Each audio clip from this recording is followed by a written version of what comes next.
Chapter 161, Basilisk Surfaces. Fortunately, things hadn't reached a point of no return. Colin had managed to see the basilisk's eyes through his camera lens and had not died. But what about next time, or the time after that? No one could guarantee every student would be so lucky. Albus, should we gather the students for an inspection now? Professor McGonagall asked. Dumbledore shook his head. No, it's too early for an inspection. The culprit isn't one of our students, but an unwelcome guest who has come to Hogwarts. A rash inspection would not only cause panic and chaos, but could lead to unforeseen consequences. You mean the principal is worried the basilisk will be unleashed again and cause more harm? Snape asked. Exactly. We still do not know where the Chamber of Secrets is. The most pressing matter is to protect every student. He looked at McGonagall and Snape. We must inform all faculty and strengthen curfew management. No student should be allowed to wander at night. Starting tomorrow, teachers will be responsible for nightly patrols. The prefects of each house must also guard their entrances to prevent another petrification. Everyone nodded. It was a sensible plan until they could locate the chamber. Dumbledore then turned to Rogge. I need your help. Colin avoided the basilisk's fatal attack because of his camera. We must equip the patrolling professors with similar protective lenses. We don't need too many. No problem, Principal. Rogge agreed at once. If Dumbledore asked, he would not be stingy. I can procure a batch of lenses from Diagon Alley. With a little modification, they can be made into reflective protective goggles. I have a suggestion. Snape stared while Dumbledore smiled and motioned for him to continue. Our family has a stock of lenses, Rogge said. Instead of trying to stop every student from sneaking out at night, it would be better to equip everyone with protection. Dumbledore considered it and nodded. Very reasonable. It would maximize the students' safety. But such a plan would require a large number of lenses and materials. The school budget cannot support such an expense. Rogge waved the objection away. Principal, you're being too formal. These are just lenses, insignificant compared to the safety of our students. If you don't mind, I'll modify them based on the basic lenses Colin used. The school is our home, he added. Protecting it is our shared responsibility. His tone, generous and resolute, struck a chord. Dumbledore patted Rogge's shoulder. Good, then I'll entrust this matter to you. Don't worry, I will complete production and distribution of the protective goggles as quickly as possible. The matter of protective eyewear was easy enough to solve. The pressing problem of mature mandrakes and an antidote for petrification was not. The Daily Prophet remained quiet, partly because Madame Norris was a cat and partly because of Dumbledore's influence. But without an antidote, the truth would inevitably leak out. If the whole matter became public, the school might be closed, and Dumbledore himself might face censure. Still, the next day the news of Colin's petrification spread like wildfire. Fear gripped the castle. Rumors ran rampant that the giant snake was hidden among the Slytherins. Many of the younger Slytherins preferred to sleep away from the dungeons rather than return to their dormitories. Snape, at a loss, arranged empty classrooms for them. Rogge, however, declined the offer of a teacher's refuge and returned to his room as usual. Daphne, aren't you afraid? Rogge asked as he carried a package full of lenses. After a little modification, they could be turned into adjustable, reflective protective goggles. With you here, I'm not afraid at all. Daphne clutched his arm as the common room lay empty around them. Is there really a snake in our school? Definitely not, Rogge said. Didn't I analyze it the other day? He tried to reassure her. But Daphne followed him anyway, insisting, Still, I'm scared. From the shadows, Nagini, sitting like a coiled companion, heard them return, lifted her head and flicked her tongue. Ah, a snake, Daphne shrieked. Her face drained of color, her lips trembled, and she gripped Rogge's arm so hard her nails cut into his skin. What is that? She stammered, watching Nagini slide into the light. Merlin's beard, it's so big. Its eyes, they're exactly as Colin described. It couldn't be. Don't be afraid. She's not a snake, Rogge said, gently easing Daphne's fingers away. She's a blood beast named Nagini. He stroked Nagini's head. The creature rubbed against him contentedly. Daphne's hands trembled and tears welled in her eyes. At first she squeezed her eyes shut and hid behind Rogge, but then she looked again, and the tears came. She buried her face in his shoulder and began to sob, shoulders shaking. Rogge soothed her. He realized with a sudden, quiet understanding of what she felt. The sight of Nagini must have reminded Daphne of the curse inside herself, of what she might become if the blood curse within her were to run unchecked. She thought of her sickly sister, Astoria, whose blood curse was even worse, and of the family's fears that Astoria would not live long. Daphne's sobs grew softer until, exhausted, she fell asleep in his arms. Rogge laid her carefully on the bed, wiping the tear tracks from her cheeks. "Master, did I scare her?"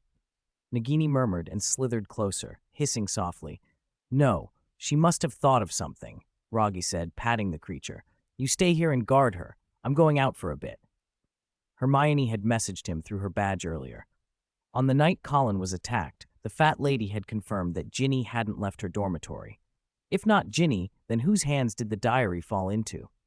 Rogge left the common room under a disillusionment charm and moved through the dim corridors, trying to be careful not to startle any of the patrolling professors. If he met someone on duty, he planned to stand aside and let them pass. On the way, he saw George and Fred being sternly shepherded back to Gryffindor by Professor McGonagall. On the third-floor patrol were Lockhart and Kettleburn. The Care of Magical Creatures professor was in rapturous theatrical mode, lecturing Lockhart on the staging of a dramatic vampire scene for a performance. "Once the story peaks," Kettleburn enthused, "vampires should descend on the village. They prowl at night, drinking blood and wreaking havoc. The young wizard, your part, appears." Lockhart obliged with an ostentatious line, "Do not worry, I am sworn enemy of evil." Kettleburn read from his mental script, visibly delighted at the thought of a castle full of villains and a dashing savior. They drifted further down the corridor, still discussing the play. Rogge slipped away and hurried toward the girls' lavatory. Myrtle's sobbing echoed in the empty porcelain-lined room, a high, keening sound that chilled him. "Myrtle, are you there?" he called softly. "Who is it? Who has come to tease poor Myrtle?" she demanded, floating up with that round, bespectacled stare. For a moment she raged, as she always did, thinking of her humiliations, but Rogge spoke calmly. "I'm not here to tease you. I only want to ask if you've noticed anything strange lately." Myrtle fluttered around him, suspicious, then defensive. "You threw things at me a while ago. Do you think it's funny?" Rogge pointed toward the stone countertop, where a discarded object lay. The pieces fell into place in his head. The day Madame Norris had been found petrified, Ginny must have sensed the danger of the diary and tried to get rid of it, perhaps even to destroy it. Someone had picked it up instead. Myrtle's account suggested 2 boys had retrieved whatever Ginny had thrown away. Harry was still recovering in the hospital wing after Lockhart's mishap, so the boy who had opened the diary must be Ron. Interesting, Rogge thought. The cunningly manipulative riddle encountering Ron Weasley. What trouble might that cause? He left and returned to his dormitory. Harry was still in the hospital, so Ron and the others were in the dormitory. Ron had been miffed since the Quidditch defeat and rattled by the loss and humiliation of his broken wand and the family's financial struggles. He had picked up what looked like an ordinary faded diary. The cover bore the faint inscription T.M. Riddle, and, alone in the quiet of the dormitory, had begun to write. At first, the pages seemed blank. He wrote angrily about Slytherin and Rogge and vented about the way he was mocked. Then the words he had written vanished and new words appeared in their place. "Who are you?" Ron, startled, wrote back, "My name is Ron Weasley." The diary answered, "My name is Tom Riddle." "How did you find my diary?" The conversation went on. Riddle claimed to be the Tom Riddle who had received a school award decades ago, and he told stories that sounded dark and ominous. Fragments of the school's past hinted horrors. Ron was curious and, lonely in his resentment, somewhat flattered. He told Riddle about being poor, about his broken wand and old robes, about being the youngest in a family that could not always give him what he wanted. Riddle replied with his own tale, growing up in a Muggle orphanage, bullied and alone during school holidays. Riddle listened and fed Ron what the boy wanted: attention, sympathy, and the promise that he could teach him things. He claimed to have been a top student, head boy, many owls, secret wisdom noted in his diary. To Ron, who idolized Bill and wanted to be more respected, The idea that his new friend could teach him was intoxicating. "Can you teach me magic?" Ron asked, clutching the diary. "Yes," the diary answered. "I can show you spells you will not learn in class." Ron's heart thudded with excitement. If the diary could help him, he thought, then maybe he could prove himself. He kept the diary hidden and kept writing, unaware of how deep Tom Riddle's influence would reach. Meanwhile, Rogge pieced the clues together and watched events unfold with rising alarm. The diary had found a new ally in Ron Weasley, and Riddle was patient and persuasive. Hogwarts had not yet seen the worst of what that scrap of leather-bound paper could engineer. Rogge glanced at Daphne with a triumphant look that made her want to swear. In his hand was a thin glass tube containing 1 milliliter of her blood. He had meant to find an opportunity to get Scabbers for an experiment, but he hadn't expected a ready-made blood curse victim to be right beside him. The Greengrass family had been afflicted by the sinister blood curse for as long as anyone could remember. Without exception, the female descendants carried it. According to Daphne, in her father's generation, the curse no longer caused full beast transformations. She and her sister Astoria still felt the burning pain of their blood at times, but Astoria, though younger, suffered more severely. The family doted on Daphne because she had managed better. Daphne had touched Nagini's scales once and then quickly withdrawn her hand. "Rogge, are you really confident you can break the blood curse?" Daphne asked, hope lighting her face. "I still need a sample from Astoria," Rogge said cautiously. He would not promise what he wasn't sure he could deliver, except that seeing Daphne like this made him nod. "It will be broken, I promise." Dawn was pale over the Black Lake. Its water had a faint green tinge. Daphne hugged Rogge and whispered, "Thank you." She recovered her composure quickly and began to explain the family history she had researched. The curse had first appeared in her great-great-grandfather's generation. Before that, no one in the records had been marked. 2 theories persisted in the family. Either her great-great-grandmother brought the curse with her, or she was cursed because of something her own great-great-grandmother had done. It was too long ago to verify. "We could check other families," Rogge suggested. "If their female descendants don't carry the curse, we can rule out the first theory. If it's the second, it's messy." Daphne shook her head. The Greengrass family was pure blood. Such matters were never spread outside. Before the 19th century, a woman afflicted by the blood curse was often killed outright. The family tree had no witches' names in those generations. There were many unmarked graves in the family cemetery, victims of the curse. It was only by her grandfather's generation that things changed. Her grandfather's sister had been the last Greengrass to fully transform. She survived, but spent her life in the dungeon. Since her death, the curse had gradually weakened. By the time it reached Daphne and Astoria, the worst was the burning in their blood. Otherwise, they seemed almost normal. Rogge patted Daphne's shoulder. "We'll solve it." Daphne lowered her voice. "Do you remember Nagini's transformed form?" "It was a fish," she said. She watched Nagini as the snake slowly coiled into hibernation, a mixture of envy and pity on her face. Many victims of the blood curse turned into harmless animals, fish or birds, and chose to end their lives before losing themselves completely. Nagini had been unusually fortunate to survive. "I've been researching too," Daphne added. "Unicorn blood seems to suppress the blood curse." Rogge considered that. "I'm fostering a few unicorns at the magical zoo." Daphne's hand flew to her mouth. "What? Those are protected." "Shh," Rogge warned. She nodded. She hadn't expected unicorns to help. "Let Astoria interact with one and see if it relieves the burning." Rogge thought of the dead unicorn whose body should still be in storage, its horn and hide excellent magical materials. If unicorn blood or parts could alleviate Astoria's symptoms, he could craft charms or accessories from the materials so the sisters wouldn't have to endure that pain forever. Daphne impulsively hugged and kissed him on the cheek, then blushed and ran off. Rogge touched the spot she'd kissed, a little bewildered, then took out his notebook and began to jot ideas. Magic problems required magic solutions, he wrote. He could have Daphne dig deeper into the family history to discover what had originally caused the Greengrasses to be cursed. The most direct method would be to cast another curse to counteract the original. But curses were negative forces, and since the sisters' curse was already weakened, Fighting poison with poison seemed reckless. He crossed that idea out. He listed the blood samples he already had, Nagini's, Daphne's, and soon Astoria's, and decided that analyzing them should reveal traces of the curse. If the curse could wane over generations, perhaps he could accelerate that process and reverse its effects. He recalled a counter-curse he had discussed with Lord Voldemort, techniques for undoing biological Horcruxes and returning a basilisk's victims to human form. The method was slow but safe and practical. What troubled him was Voldemort. That man understood biological Horcruxes and had ways to hatch basilisks. If he pursued a counter-curse for the blood curse, he might find a path to resurrection. With the diary now in Ron's hands, Voldemort's influence could spread.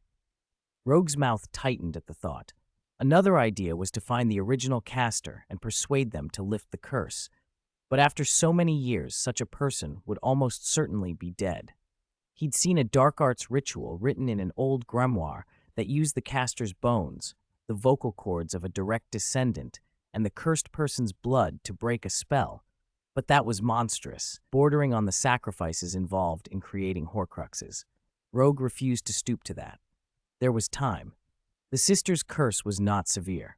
He flipped through books and scribbled ideas, potions to suppress symptoms, charms to seal the curse, even collaborating with a Muggle laboratory for a fresh perspective.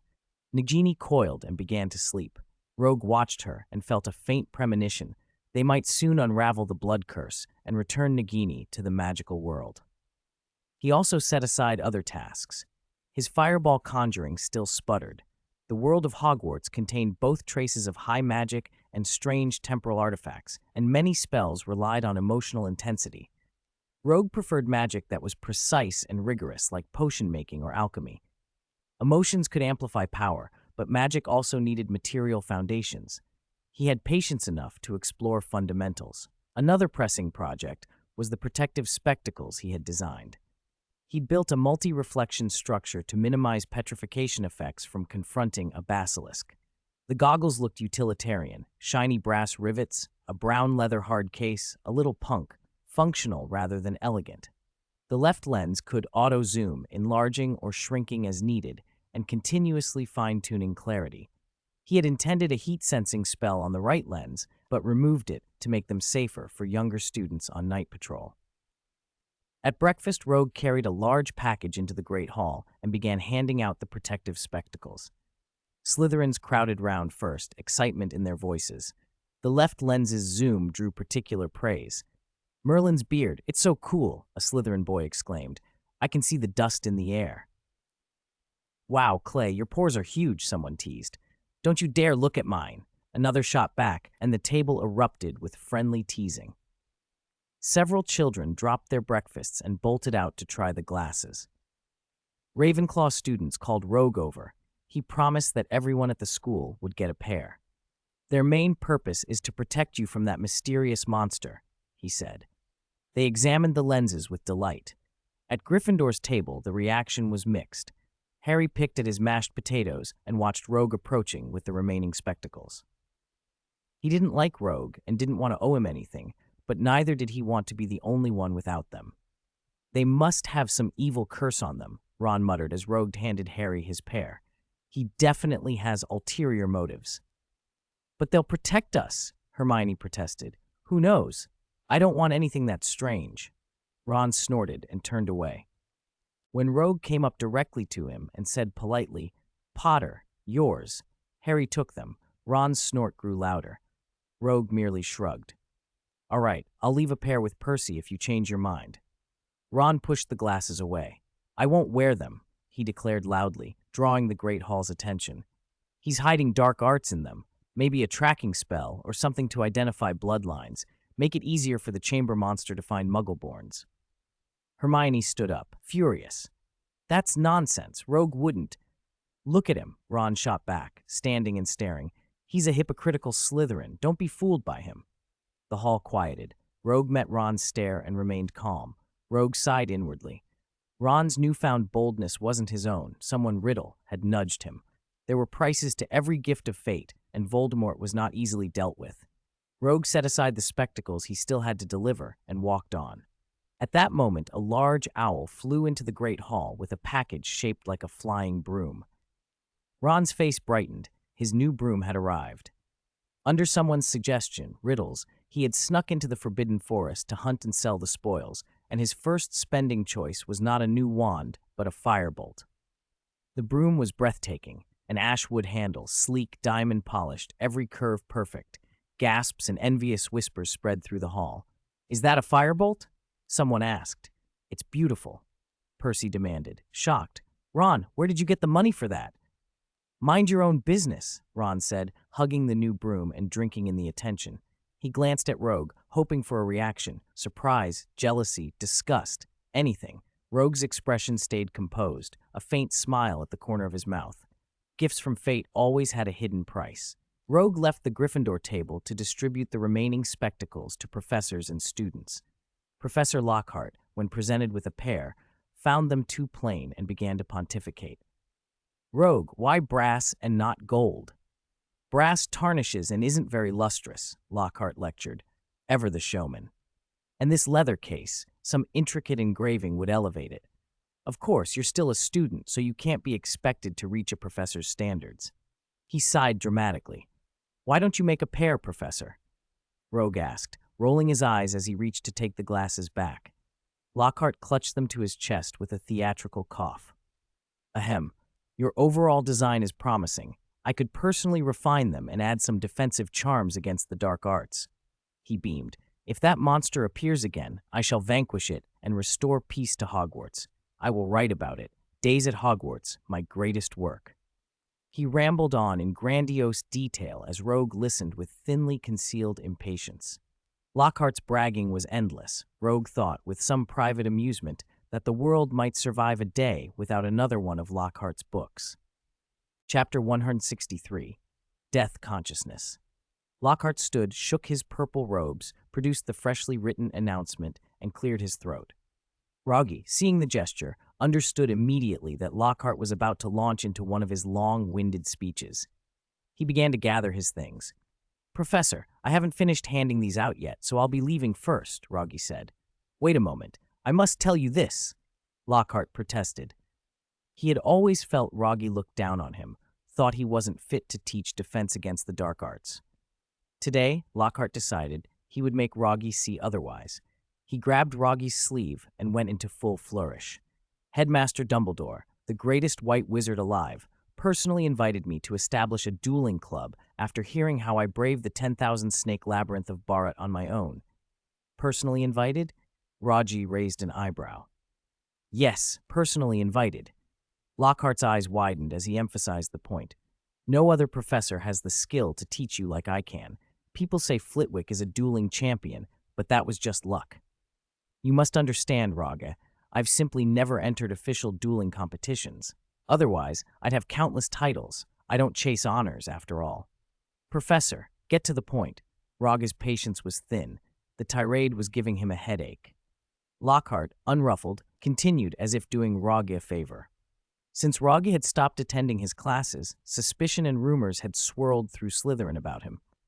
"My practical demonstrations are far more exciting than any book. My unique methods will teach you how to face dark creatures and defeat dark wizards." Rogge's expression twitched. How brazen did someone have to be to call showmanship unique teaching methods? "Thank you for your kindness, Professor," Rogge said politely, forcing a smile. "Your books have been useful, but I'm more interested in the Christmas performance. I heard you established a drama club?" "Of course. It will be the most magical theatrical production in the entire magical world." Lockhart waved his hands and launched into an animated description, picturing himself on stage teaching how to face a vampire. He laughed, basking in his own imagined applause.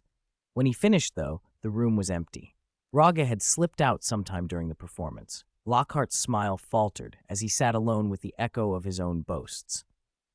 Outside, life at Hogwarts felt increasingly tense. Rumors about the Chamber of Secrets had everyone clutching amulets and trinkets, rabbit's feet, amethysts, horseshoes, strung around necks and wrists like a parade of superstition. Ron Weasley had changed the most. He'd bought brand new robes, new textbooks, and discarded nearly all his old things. Confident and flashy, he strutted across the grounds on his firebolt, receiving admiration and praise that seemed to erase the Weasleys' customary poverty. When Ron first got his new wand, he'd been overexcited. He practiced on Scabbers, casting all sorts of spells until Harry had to stop him. "Ron, can't you find another target?" Harry complained, clutching his textbook. "I didn't mean to," Ron mumbled. When Scabbers recovered from one of Ron's overenthusiastic displays, he scurried straight under the wardrobe and refused to come out. "All right, come on, we'll be late," Harry said. He hesitated, then decided to wear the protective glasses Rogge had handed him. Ron snorted. He didn't believe in such things. Ron had seen other things, too. The diary Tom Riddle had shown him memories from 50 years ago, Hagrid's expulsion among them, and Ron, convinced Hagrid was harmless, scoffed at warnings. At the same time, Riddle's whispered suggestions had been seeping into Ron's head like poison, nudging him toward rashness and suspicion. "The glasses only make you feel safer," Ron said. "The real protection is bloodline. Whatever's in the Chamber of Secrets won't harm pure-blood wizards." When Harry glanced at his desk and asked about the diary he'd found in the lavatory, Ron tensed. "The diary? It's gone," he stammered. He had been relying on it. Riddle's entries had taught him spells and courted his trust. To cover himself, Ron muttered he must have accidentally thrown it away and offered Harry a few new notebooks in compensation. Then he produced a heavy leather purse bulging with galleons, far more than a typical schoolboy should have. "Where did you get so many galleons?" Harry asked. "There are acromantula in the Forbidden Forest," Ron said vaguely. "I sold the venom to an apothecary in Hogsmeade." He didn't want to share the full truth. He'd used the secret path behind the Humping Willow at night, trapped spiders, harvested venom, and sold it to a shady dealer. He didn't see it as dangerous. He saw it as proof he could provide for himself.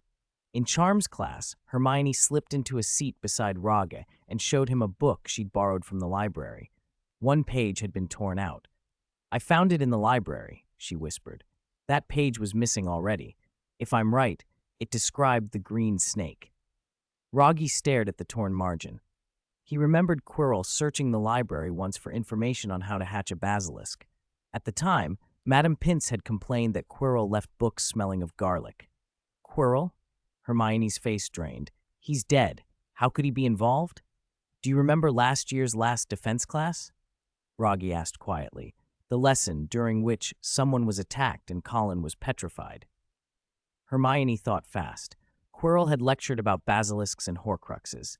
The long, slithering beast with deadly fangs matched what Colin had described. But Quirrell said the basilisk's eyes would kill anything that looked it in the face. Colin and Mrs. Norris were petrified, not killed. "They didn't look at it directly," Rogge whispered, avoiding Professor Flitwick's eyes. "Colin saw it through his camera. Mrs. Norris saw it in a reflection. That's why the headmaster had those protective glasses made. He's worried the basilisk might return." Hermione's gaze dropped to the pair of protective glasses on the desk, and her mouth went dry. The chamber had been sealed 1,000 years ago. How had such a thing survived? Still, the evidence stacked up and left her no choice but to believe.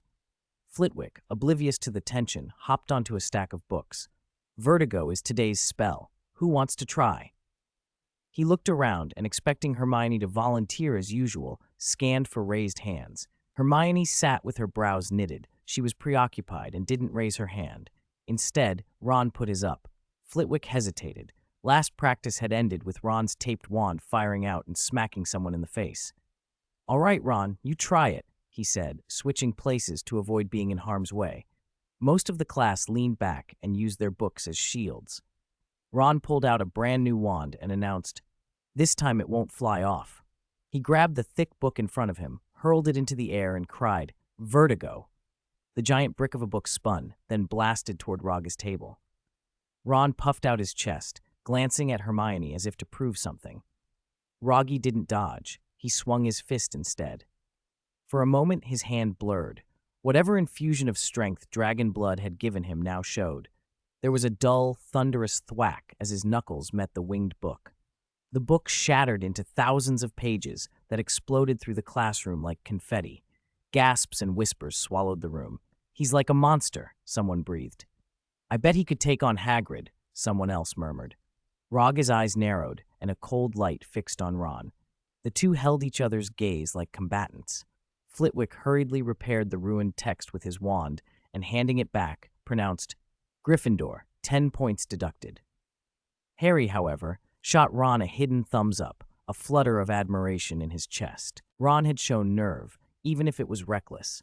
The moment didn't pass unnoticed. When class let out, the students swarmed the doorway, eager to gossip about what had happened between Rogge and Ron. "That punch! Did you see it?" one kid exclaimed. "He smashed that book like it was nothing." "Rogge's violent," another said. "Remember Li Qiaodan? He got a beating last year." "Think Ron'll make it out?" someone else asked. "No idea. Flitwick was here last time, and it didn't stop anything." "What do you mean, didn't stop anything?" one boy asked. "They said Li Qiaodan ended up black and blue." "He started it," someone else shrugged. "Weasley was careless." "Or he did it on purpose," another guessed. The crowd buzzed. Ron, enraged by Rogge's earlier look, raised his voice. "Travis, I challenge you," he shouted. Students sometimes used Rogge's first name. Malfoy, never missing a chance, sneered, thinking the idea ridiculous. "What's scared? Can't accept a challenge? Do it at the dueling club tonight, then," Ron shouted back. Rogge merely sat up, cool and disinterested. "You're too weak to be my opponent. Maybe someone behind you should step out." "What person behind me?" Ron stammered. The students began to speculate. Maybe one of his brothers? Percy might be around. Rogge's no match for him. The rumor mill grew wilder. "Does the school even allow death duels?" Rogge asked Flitwick, almost bored. "No, absolutely not," Flitwick said at once, horrified. Rogge shrugged, letting disappointment show. The surrounding students, however, were suddenly both afraid and fascinated. Whispers circulated that Rogge had killed a troll last year, had run into 3 poaching wizards in the summer, 2 dead, 1 escaped, a story printed in the grapevine. Ron felt the cold press of Rogge's gaze and, despite the fear curling in his stomach, answered, "Dueling club. I'll be there." Ginny, hearing of Ron's challenge, was frantic and went straight to Percy. Percy tried to calm her down, but he, too, feared Ron had been mixed up with the wrong sort of people. Where had Ron gotten the money for a firebolt and all those galleons? Percy fretted aloud that Ron might have taken a loan from unscrupulous lenders, maybe even Gringotts-connected goblins offering loans at ruinous interest. High-stakes choices were being made in hushed corners across the castle. Ron's behavior had shifted, dangerous, desperate, and determined, and everyone who cared for him worried about what would come next. Chapter 164, Loser Ron. "This is only a guess," Percy said, frowning. "But Ron's recent changes are strange, and we have to find out why. As his older brother, it's my responsibility to help him." "What should we do?" Ginny asked. "I'll talk to Ron first," Percy said after a moment. "Then I'll arrange a proper investigation. Some things can't be rushed. They have to be done carefully. Don't worry, with me around, Ron will be fine. Also, you're not allowed to be wandering around at night lately. I've seen you more than once." "I know. I haven't been out in ages." Ginny lowered her head, embarrassed that Percy had noticed. She looked like a child caught doing something wrong, fingers twisting nervously. Percy wasn't scolding her so much as worried she'd been careless. "Ginny, you're not the only one sneaking out," he added, tugging her down onto the bench beside him. "George and Ron have been out at night too." "Really? But they never let me play with them." Ginny sounded hurt. Percy pursed his lips and tried to reassure her.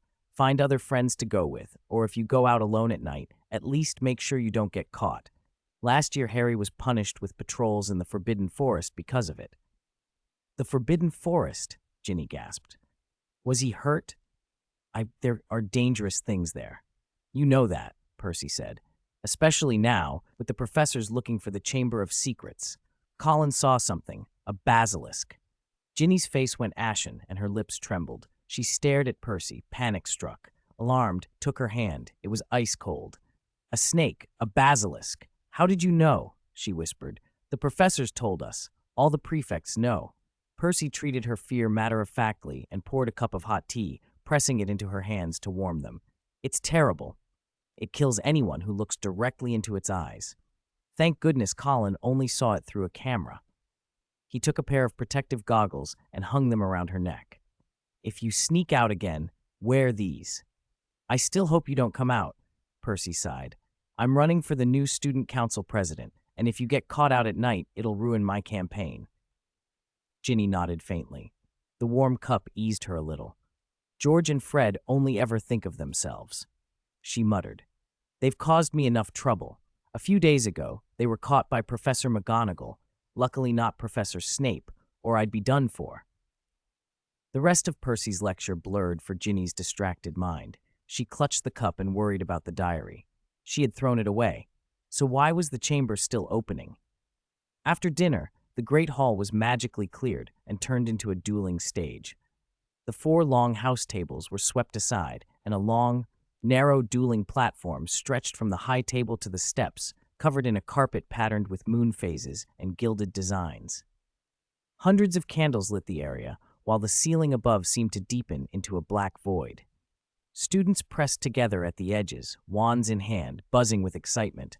Members of the Ravenclaw Magical Society lounged with confidence. Dueling was their specialty. "I heard Professor Flitwick used to be a dueling champion," Hermione said. "Maybe he'll teach us." "Not Flitwick," Roger said. "It's Lockhart. He told me himself when I delivered something to him." "Really?" Hermione looked both excited and doubtful. Professor Lockhart's defense against the dark arts lessons had been little more than showmanship for months. After the house elf incident, he had stopped teaching substantive spells. Every lesson seemed to be him reading from his books and performing for the class. Hermione still liked him, but she wasn't blind to the cracks in his reputation. Professor Lockhart swept onto the platform in a shimmering purple robe, his smile as bright as ever. "Gather round! Can everyone see me? Can everyone hear me?" He paced, flourished, and strained for attention like a performer. "Given the recent terrifying events, Professor Dumbledore has kindly allowed me to form this dueling club. I will train you all to defend yourselves." He gave a dramatic bow and tossed his velvet cloak to a witch in the front row. An appreciative murmur ran through the crowd. "I'd originally intended to invite Professor Flitwick as my assistant," Lockhart went on, with mock regret, "but he's unavailable. Fortunately, Professor Snape has very kindly agreed to assist me." He smiled broadly as Snape, pale and severe, raised a single eyebrow. Those who knew Snape read the curled lip and the dark look and understood from it that he was not pleased. Lockhart, however, seemed oblivious to the tension. "As I have done countless times before, please refer to my published works for details." He loosened his flourish and gestured grandly at the audience. "It should have been Trelawney," Roger muttered to Hermione, watching the 2 professors bow. "I'd like to see Lockhart duel Trelawney." Lockhart took a theatrical stance and demonstrated the usual dueling posture. "On the count of 3, we shall cast our first spell. Of course, we won't." He didn't finish the sentence before Snape's wand flicked. "Expelliarmus?" Snape said, and a crack of red light shot out, striking Lockhart across the chest. Lockhart went flying backward and landed hard on the platform. A collective "oh" rippled through the students. Lockhart scrambled up, composed his smile, and clapped his hands as if it had all been planned.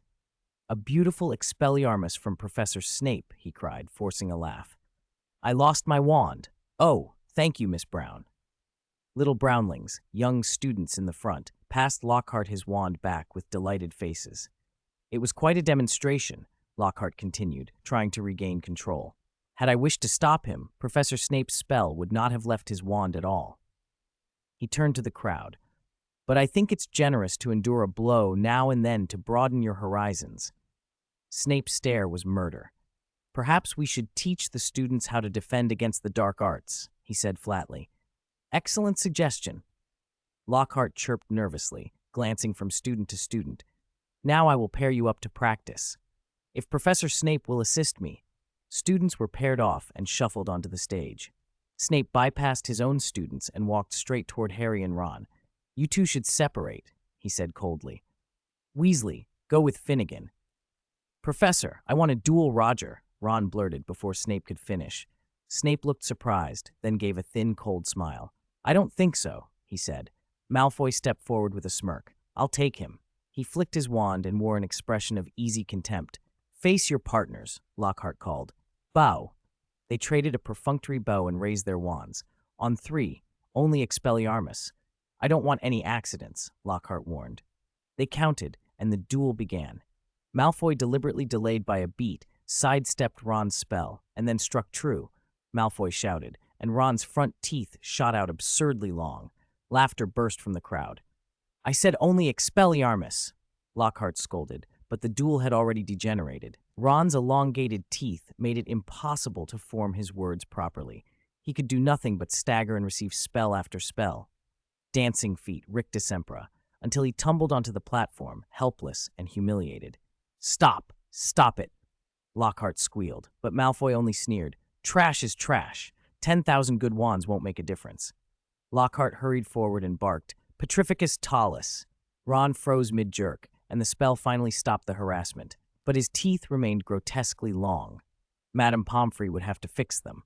The sniggers and cruel comments followed Ron as he walked off the platform with his head down. "That parvenu Weasley is useless," someone jeered. "Even with a new wand, he can't aim. He should go back to his old broken wand. At least that would be an excuse. Someone's new robe is ruined." Ron's face burned with shame and anger. He clenched his fists as he listened to the insults. He didn't understand why he couldn't best Malfoy. Lockhart sent Ron to the hospital wing for treatment and called the next pair. "Ron, I'll go with you," Harry called, grabbing at his sleeve. "I'll go alone," Ron snapped, shrugging him off and walking away. Harry watched him go, his jaw set. He wasn't going to let this pass. His next opponent was Seamus, and not surprisingly, Seamus's wand got knocked away quickly. Dueling among second years was more chaos than skill. Many simply took spells head-on or wrestled their opponents. The Ravenclaw members moved with practiced precision, and their partners often didn't even get a spell off before being disarmed.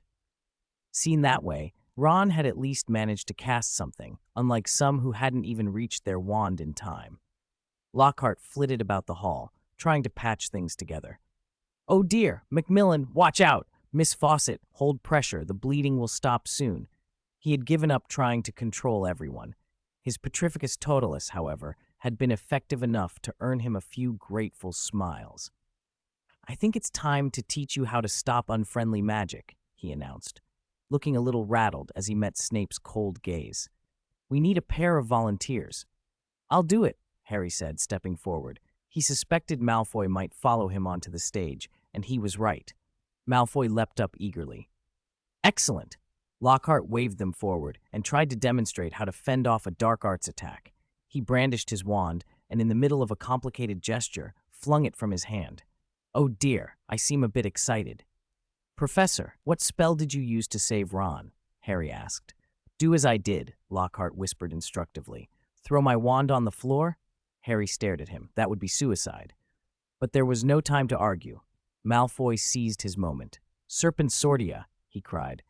There was a bang, and a long black snake shot from the tip of his wand, crashing onto the floor and raising its head. Screams erupted, and students scrambled back. The snake slid through the crowd, flicking its tongue, and slithered straight toward the nearest target, Justin Finch Fletchley. It reared, about to strike. Harry froze, meeting the snake's gleaming eye.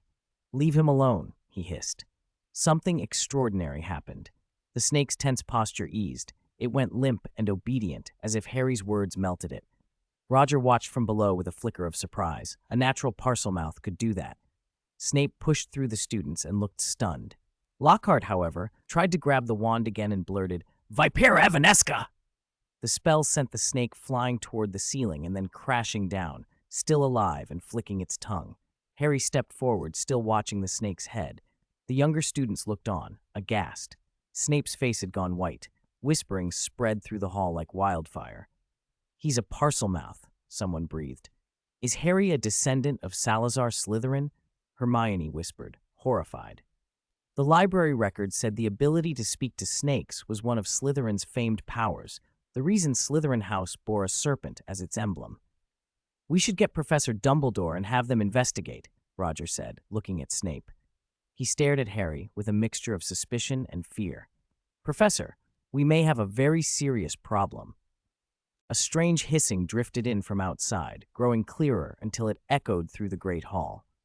The floating candles quivered as if chilled, and the sound seemed to come from the very bowels of the castle, a whisper from a demon that plucked at people's nerves.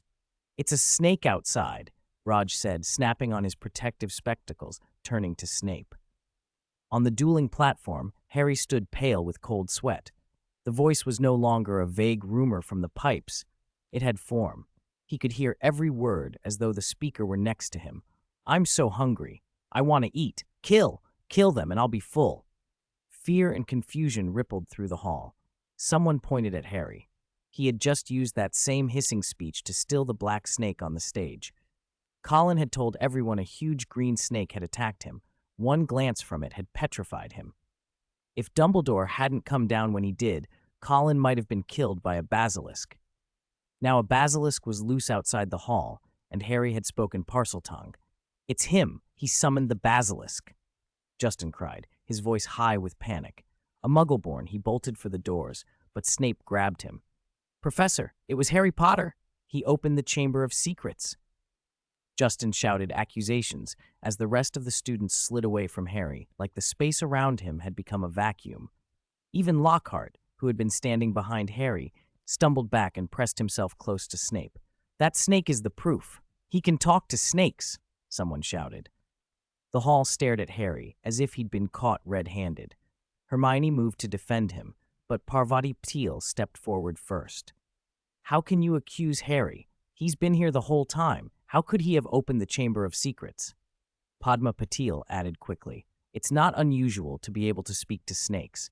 In Baroda, many wizards control snakes. Muggles in India make snakes dance with a flute. Parseltongue doesn't prove you opened the chamber." The Patil's words gave some students pause. Parseltongue might be rare, but it was not proof of guilt. Still, suspicion flared again. "He's a Parselmouth, Slytherin blood," a Hufflepuff pureblood cried. "Harry is the heir of Slytherin." Snape barked an order. "Put on your protective spectacles immediately." His face was hard and unreadable. He, too, was puzzled. Lily had been Muggle-born. The Potters had no known connection to the Gaunt family. Why could Harry speak to snakes? Under Snape's sharp command, the students scrambled for their glasses. Too many of them had forgotten the warnings. "I didn't bring mine," a first-year wailed. "Rogge, do you have any spares?" another girl begged. Rogge shook his head. Dumbledore and McGonagall had warned them. How could they forget? A few shared glasses gave some relief, but others were left helpless. Lockhart, of course, had none. He had dressed for the duel, coiffed and preened, and the spectacles had been left in his office. The idea of the basilisk had seemed like a school legend he had no cause to fear. Now, seeing the snake shadow on the ceiling, his legs trembled. Snape forced a note of reassurance. "Close your eyes if you don't have glasses," he snapped. "Do not be afraid. And remember, we have Professor Lockhart." He looked pointedly at Lockhart. "Gilderoy is one of our finest. Now is the time for him to prove it." Lockhart's grin froze. Fans in the hall implored him, "Professor, please kill the monster. You're an Order of Merlin recipient, 3rd class. You can do it." "You're an honorary member of the Anti-Dark Arts League," other voices chimed. They listed his supposed triumphs: vampires, ghouls, trolls, werewolves, practically pushing him toward the doors. Lockhart's smile was brittle. The tales were not his. He had stolen them from real heroes. If he refused now, his carefully built image would crumble. "He's not that foolish," Hermione murmured to Rogge as Lockhart made for the side door, planning, no doubt, to slip away and return later with invented glory. Lockhart slipped out, and for a moment the corridor was only shadow. Then a blaze of red and gold birdlight burst from the end of the passage. Lockhart went rigid as an enormous phoenix streaked past him. Fawkes, grown magnificent since he had last seen it. Its feathers were molten fire, its beak and talons sharp as knives, its eyes 2 red furnaces. It did not pause for Lockhart. With a clear, ringing cry, a sound that made Lockhart drop to the stone and cover his head, Fawkes darted toward the great snake. The phoenix, newly regrown and not yet at full strength, seized a moment and struck at the basilisk's eyes. A horrible scream echoed down the corridor as one of the serpent's eyes was plucked out, blood and venom spraying. The basilisk writhed, then fled, and Fawkes pursued it for a few frantic moments until they both vanished down the corridor and into silence. Lockhart lay on the stone, trembling, whispering, "Don't look at me, don't look at me," until he felt safe to stand. He lurched toward where the fight had been and saw a bloody, smashed eye lying amid the rubble. He snatched it up, cradled it like a trophy, smoothed his jacket, and tried to compose his voice before rapping on the great hall door. "Snape, open the door. The basilisk has been injured and driven off. By me." Most students stared in bewilderment. Colin had spoken of a large green snake that petrified people. How had it become a basilisk? Snape opened the door, and Lockhart burst in, thrusting the bloody eye before him. "Behold, the eye of the basilisk. I drove it off. I nearly finished it. If only I'd been quicker, this would be its head on my office wall. It escaped too quickly, alas." He clucked regretfully, and then, detecting their doubt, loudly claimed, "But I have an idea where the chamber is." That was the hook. He launched into flamboyant detail about an avian distraction charm of his own invention, nonsense, of course, and looked for applause. Snape's face twitched. He had heard Fawkes's cry quite clearly. Rogge, watching Lockhart mount the platform and preen with the eye, grinned inwardly, curious to see what lie the professor would spin. The students, weary and shaken, half played along. Lockhart's next book already had its title in his head: Me, the Savior, and the Chamber of Secrets Basilisk. "Let's go," Rogge said when Snape began to move. Snape shook his head. Boastful words were for later. Where the blood led was the important part. They followed a trail of blood outside and along stone passages until it ended at the unused girls' lavatory on the 3rd floor, the very place Myrtle had mysteriously died 50 years before. The trail stopped there. "It went into the sewers," someone said. Dumbledore appeared then, Fawkes perched on his shoulder, the phoenix's feathers still glowing faintly. Harry, who had been half awed by the sight of Fawkes, brightened. "It's grown?" he asked. "Yes," Dumbledore said, smiling as he stroked the bird, "and it has helped us greatly." Everyone envied Dumbledore his creature. If Fawkes hadn't seen it and attacked, none of us would have believed that such a thing could squeeze through the pipes, Dumbledore said. Hermione, who had once admired Lockhart's books, watched him now with disillusioned eyes. The idea that Lockhart had bested the basilisk seemed impossible.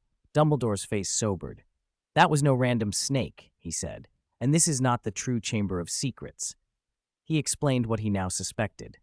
The basilisk had fled through the pipes and chosen to escape here, making them think the chamber's entrance was in that bathroom.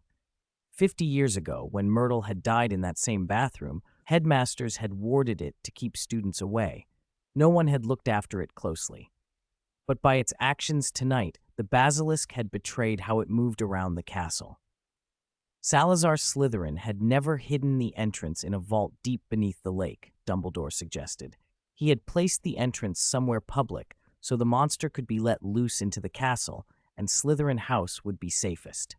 Once the basilisk was released, everyone in the other houses would be at risk. "Albus, there's something I need to discuss with you," Severus said quietly, drawing Dumbledore's attention. "Come to my office, Albus." "Severus," Dumbledore replied, "I need to know more about Harry." Snape did not waste time. "He used Parseltongue to stop the snake in the dueling club tonight," he said. His voice was tight with feeling. "He protected the Hufflepuff student."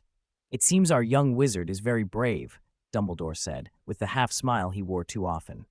Snape's gaze sharpened. "You know what this means, do you not?" Snape's face was grim.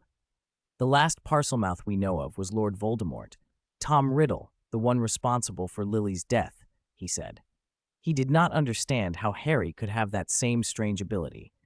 Dumbledore rose and toyed with a peculiar silver instrument on his desk. "Things may become very troublesome," he murmured. He tapped it with his wand, and the device began to hum and spin, throwing soft light across the room. The small silver tube at the top hissed and sent up wisps of silver-white smoke that gathered and swirled in the air. Dumbledore watched the smoke for a long moment, then nodded slowly. He tapped the instrument with his wand. The wisps vanished instantly. "Severus," Dumbledore said carefully, "I'm afraid a fragment of Tom Riddle's soul remains in Harry." The wall behind Dumbledore's desk was lined with books about Horcruxes. He had spent years researching what Lord Voldemort might have done. The events at Godric's Hollow suggested a Horcrux ritual had been triggered. If so, even Tom himself might never have known a piece of his soul had latched onto the boy. "What? How?" Snape's fingers dug into the desk. The thing he had dreaded most had come true. Harry's ability to speak Parseltongue was indeed owed to Voldemort. Now the child carried behind him not just the shadow of the man who killed his parents, but fragments of the man who had caused so much evil, and James Potter's shadow too. Albus, there must be a way to fix this, Snape urged, voice tight. Don't rush me, Severus. Dumbledore steepled his fingers. I need time to study. For now, Harry is only a Parselmouth. He's still himself. Do not tell him. He's too young. If he learns Voldemort's soul is inside him, it will distress him terribly. Can the soul fragment be removed? Snape's eyes were full of hope. Dumbledore shook his head a little, thinking, perhaps there are methods we can find. If an opportunity presents itself, I will speak to him again.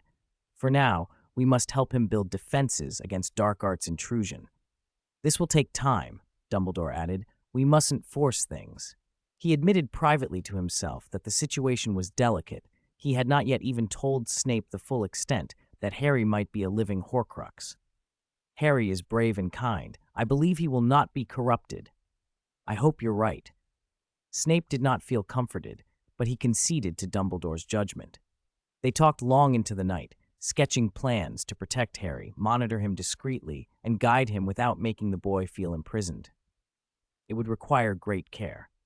Meanwhile, at Hogwarts, Gilderoy Lockhart's fame swelled. He had, so the stories went, driven the basilisk away with his own brilliant skill. He even kept one of its eyes in a bottle for display and couldn't resist showing it off like a rooster flaunting a prize. I, Gilderoy Lockhart, Order of Merlin, he announced to a visiting reporter, flashing a smile as he held the jar up. I personally grievously wounded the basilisk, caused it to lose an eye. Rita Skeeter, quill poised and more interested in sensation than truth, leaned in. Professor Lockhart, how were you able to look at the basilisk's fatal gaze? Did these protective glasses help? No, not the glasses. Lockhart was emphatic. I wasn't wearing them. That night I was demonstrating dueling techniques to the students. I gave no thought to protective equipment. Rita's quill, enchanted and inclined to exaggerated commentary, scrawled angrily as she listened. The proud Lockhart is an amnesiac wizard. Perhaps the many adventures have dulled his vigilance. He forgot the glasses and rashly confronted danger. He survived by luck. How many lucky escapes are mere inventions in his thick books? How long will his luck hold? Lockhart bristled when he read the quill's flourish. Rita, you can't write that, he protested. He was desperate to protect his reputation. I didn't forget. My protective glasses had been lent to a student. That night I was teaching. I rely on skill, not props. You're a teacher? Rita smiled, far too sharp. But still single, Professor. Strange, isn't it? A famous scholar in the wider wizarding world who has chosen to teach at Hogwarts. Did you come here for peace? For love? Lockhart realized she was trying to draw him into scandal and was quick to recover with practiced charm. I wander to help others. I write to teach people to deal with boggarts, vampires, household pests, so they can protect themselves. He took Rita's hand and fixed her with a brilliant smile. Headmaster Dumbledore understood my intent and hired me. I give back to the community. Rita humored the performance, but would not be satisfied with mere heroics. So, how did you drive off the basilisk? She asked. Were students harmed? That child Colin, for instance, was he injured? Exactly. Colin is over there. Lockhart indicated with a flourish. To stop further harm, I bravely confronted the creature. Rita, sensing something sharper to pursue, had little interest in Lockhart's self-aggrandizing tale as a draw for sales.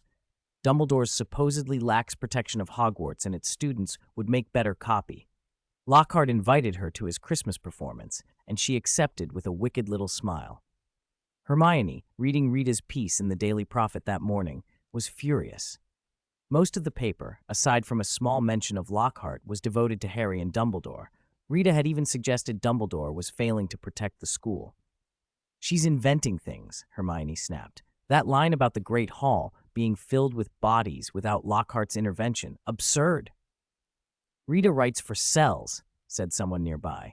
Hermione crumpled the paper in disgust, listening as classmates praised Lockhart's bravery. Where's Ron? She asked Harry, noticing his friend had been absent from breakfast. He's reading in the dormitory, Harry answered awkwardly. Really? Hermione's eyebrow rose. Ron reading in the dorm? Unlikely. Harry took a breath and confessed in a whisper. He went to Hogsmeade to buy presents. You're breaking school rules. Hermione scolded. Only third years can go into Hogsmeade. It's Christmas, Harry said. Ron wants to buy gifts for everyone. His father, Arthur, is away on duty and can't come back. Ron wanted a pass. He hesitated, then explained the rest. To get the pass for the restricted section, he had agreed to help Lockhart with a performance. He was due to dress as a vampire maid. Snape, he added miserably, would play the vampire queen. He wished, with all his heart, that a basilisk would appear and spare him the embarrassment. Don't tell the head, he begged. Hermione sighed. Fine, but you two must promise not to be reckless again. Professor Kettleburn arrived with 2 large iron cages slung behind him, cheeks pink from the cold and eyes dancing with excitement. He'd turned the faculty table into a stage and suspended the cages above it. Tonight's Christmas entertainment, the Hogwarts Magical Drama Club's production of Undying Love, presented by Professor Lockhart as his parting gift before retirement. Ladies and gentlemen, Kettleburn boomed, please enjoy the Hogwarts Magical Drama Club's play, Undying Love, starring Professor Gilderoy Lockhart. Warm applause rose up, and many in the audience raised cameras. Rogge aimed his at the stage, eager to capture Harry and Snape in whatever costume Lockhart demanded. Rogge, give me copies, Daphne whispered, delighted at the idea of Harry awkwardly parading about in a dress. Kettleburn read the opening narration in a booming voice. In a beautiful wizarding village, there lived a cheerful and handsome youth. His golden hair and dazzling smile stole many hearts. He choked on the last word. His name is Gilderoy. With a flourish, the curtain opened on a magically conjured village. Lockhart bounded onto the stage in a shimmering silver robe, spinning and dancing with all the flamboyance of someone who simply had to be the center of attention. The students tittered behind their hands. Come out, my dear girl, Lockhart cried, and Harry, head down, walked onto the stage in a pale yellow dress with a white shirt and brown vest beneath it. His hair was tied back with a yellow ribbon. He looked embarrassed but composed. Malfoy slammed his fist on the table in excitement. He'd stayed at Hogwarts for Christmas precisely to see this. Wow, Harry, Colin called, snapping a picture. Amid the laughter and cheering, Lockhart took Harry's hand. The village set shifted into a wild, shadowed wood. Dark clouds billowed above, a wind hissed across the stage, and a looming figure reached out with a clawed hand toward Harriet. The audience gasped. Snape's portrayal of the vampire queen was terrifying, so menacing that with a theatrical flourish, he abducted Harriet. The crowd had been half hoping to see Snape in women's clothing. Instead, the role was all menace. Lockhart, flustered, swore inwardly he should never have offered Snape the part. Kettleburn supplied the narration. With his beloved carried away, Gilderoy set out to rescue her. I, Gilderoy, shall defeat the vampire and bring back my Harriet, Lockhart proclaimed, 1 foot on a stage prop rock. The students suppressed laughter. Even the stern Professor McGonagall, playing a mentor, looked as if she might be holding a grudge. Your spell work is shoddy, she said crisply. Try Expelliarmus on that dummy. Lockhart fumbled, then bellowed, Expelliarmus! Expelliarmus! The incantation came out thin and wrong, and it took him 3 attempts to get it right. Daphne clutched her sides, laughing. With such bumbling, he could hardly have been a professor. But it was all part of the performance, and McGonagall's playing it for effect only made Lockhart look foolhardy in a charming way. As the stage changed to new scenery, Lockhart set off on his quest. Rita Skeeter sat in the audience snickering. The play provided better copy than she'd expected. When the scene shifted again, Harry returned in a new costume, a white shirt with a black corset over it, lace and pink bows threaded through his hair. Lockhart had hexed the corset so that it inflated slightly when worn. Someone had applied exaggerated smoky eye makeup and red lipstick. At once the room filled with camera flashes. Harry glared at Colin for taking close-ups. Harry, Harry! Malfoy shouted. The crowd joined in, throwing novelty flowers that had been transfigured from spoons. The stage soon lay under a scatter of real blossoms and applause. From the audience, Daphne teased Rogge. Promise me something, she begged. You first, Rogge said. Promise me. Rogge shook his head. I'm not dressing up like that. You'd be cuter, Daphne insisted. No, Rogge said flatly. If it's cross-dressing, it's either never or forever. He meant, if he ever relented this once, he'd be in for a lifetime of it. Their banter died as a low rumbling sounded from the stage. Kettleburn unlocked the iron cages. "Now the brave Lockhart will face real dangers," he announced, and the two vampires from Eastern Europe swung awake, hanging upside down before opening their scarlet eyes. The great hall dimmed, and the atmosphere deepened to suit their arrival. Harry, clutched his wand with sweaty fingers. Lockhart, pale, looked ill. He swayed, a fog of dizziness and sleepiness settling over him. The audience leaned forward, breath held. Chapter 167, The Disgraced Lockhart. Two vampires flapped their wings and streamed out of the iron cage. The dark clouds above the stage broke apart, and a full moon flooded the great hall. In the moonlight, their true shapes were revealed, cloaks black and filthy, ragged at the edges, streaked with mud. Their skin had the deathly pallor of the long dead, crisscrossed with wrinkles and scars, as if a puff of wind might peel it away in flakes. Their hair clumped in greasy tangles that gave off a foul stench. Bloodshot eyes glowed red. Long, purplish-black tongues lolled from gaping mouths, constantly dripping yellowed fluid. "Ah!" Daphne covered her mouth and tore off her viewing spectacles. She had been using the zoom setting to see the stage clearly. Through the lenses, the creatures had looked almost within reach, and she had even seen fleas crawling in their hair. She felt sick. "That's not how they're described in the books," she whimpered, vowing never to wear vampire makeup for Halloween again. "Books lie," Roger muttered. "Muggles have never seen real vampires. Of course, like Professor Lockhart, they write whatever sounds fanciest." He was angry at how deeply rooted that romanticized image had become. The vampires shrieked and bared long, thin fangs. For days, Mr. Kettleburn had kept them in iron cages, feeding them only mice. Now that they were free, they were ravenous for fresh blood. They licked the dried stains from their lips, extended long, skeletal fingers, and their black-stained nails clawed for Professor Lockhart. "Go on, Professor Lockhart," Kettleburn bellowed from below the stage, egging him on as if he truly expected something heroic. "Defeat them with your wand. Show them how it's done," McGonagall called, in the part she had agreed to play for the evening. The audience leaned forward, and eager for Lockhart's triumphant moment. Roger clicked his camera again and again, recording every instant. Lockhart's hands trembled as he muttered a spell. His wand produced a bright flare of light. The crowd whooped, convinced the vampires would be felled. At first, the spell startled the two creatures. They raised their tattered cloaks to guard themselves. The charm struck true, only that it struck their cloaks, puffing away some dirt. The vampires glanced at one another, unfazed. The spell had no effect on them. With a keening cry, they launched back into the air toward the stage. "Impedimenta!" Dumbledore, who had been enjoying the spectacle as much as anyone, flicked his wand and slowed their descent. He, too, hoped for a memorable performance that night, but the vampires were not so easily deterred.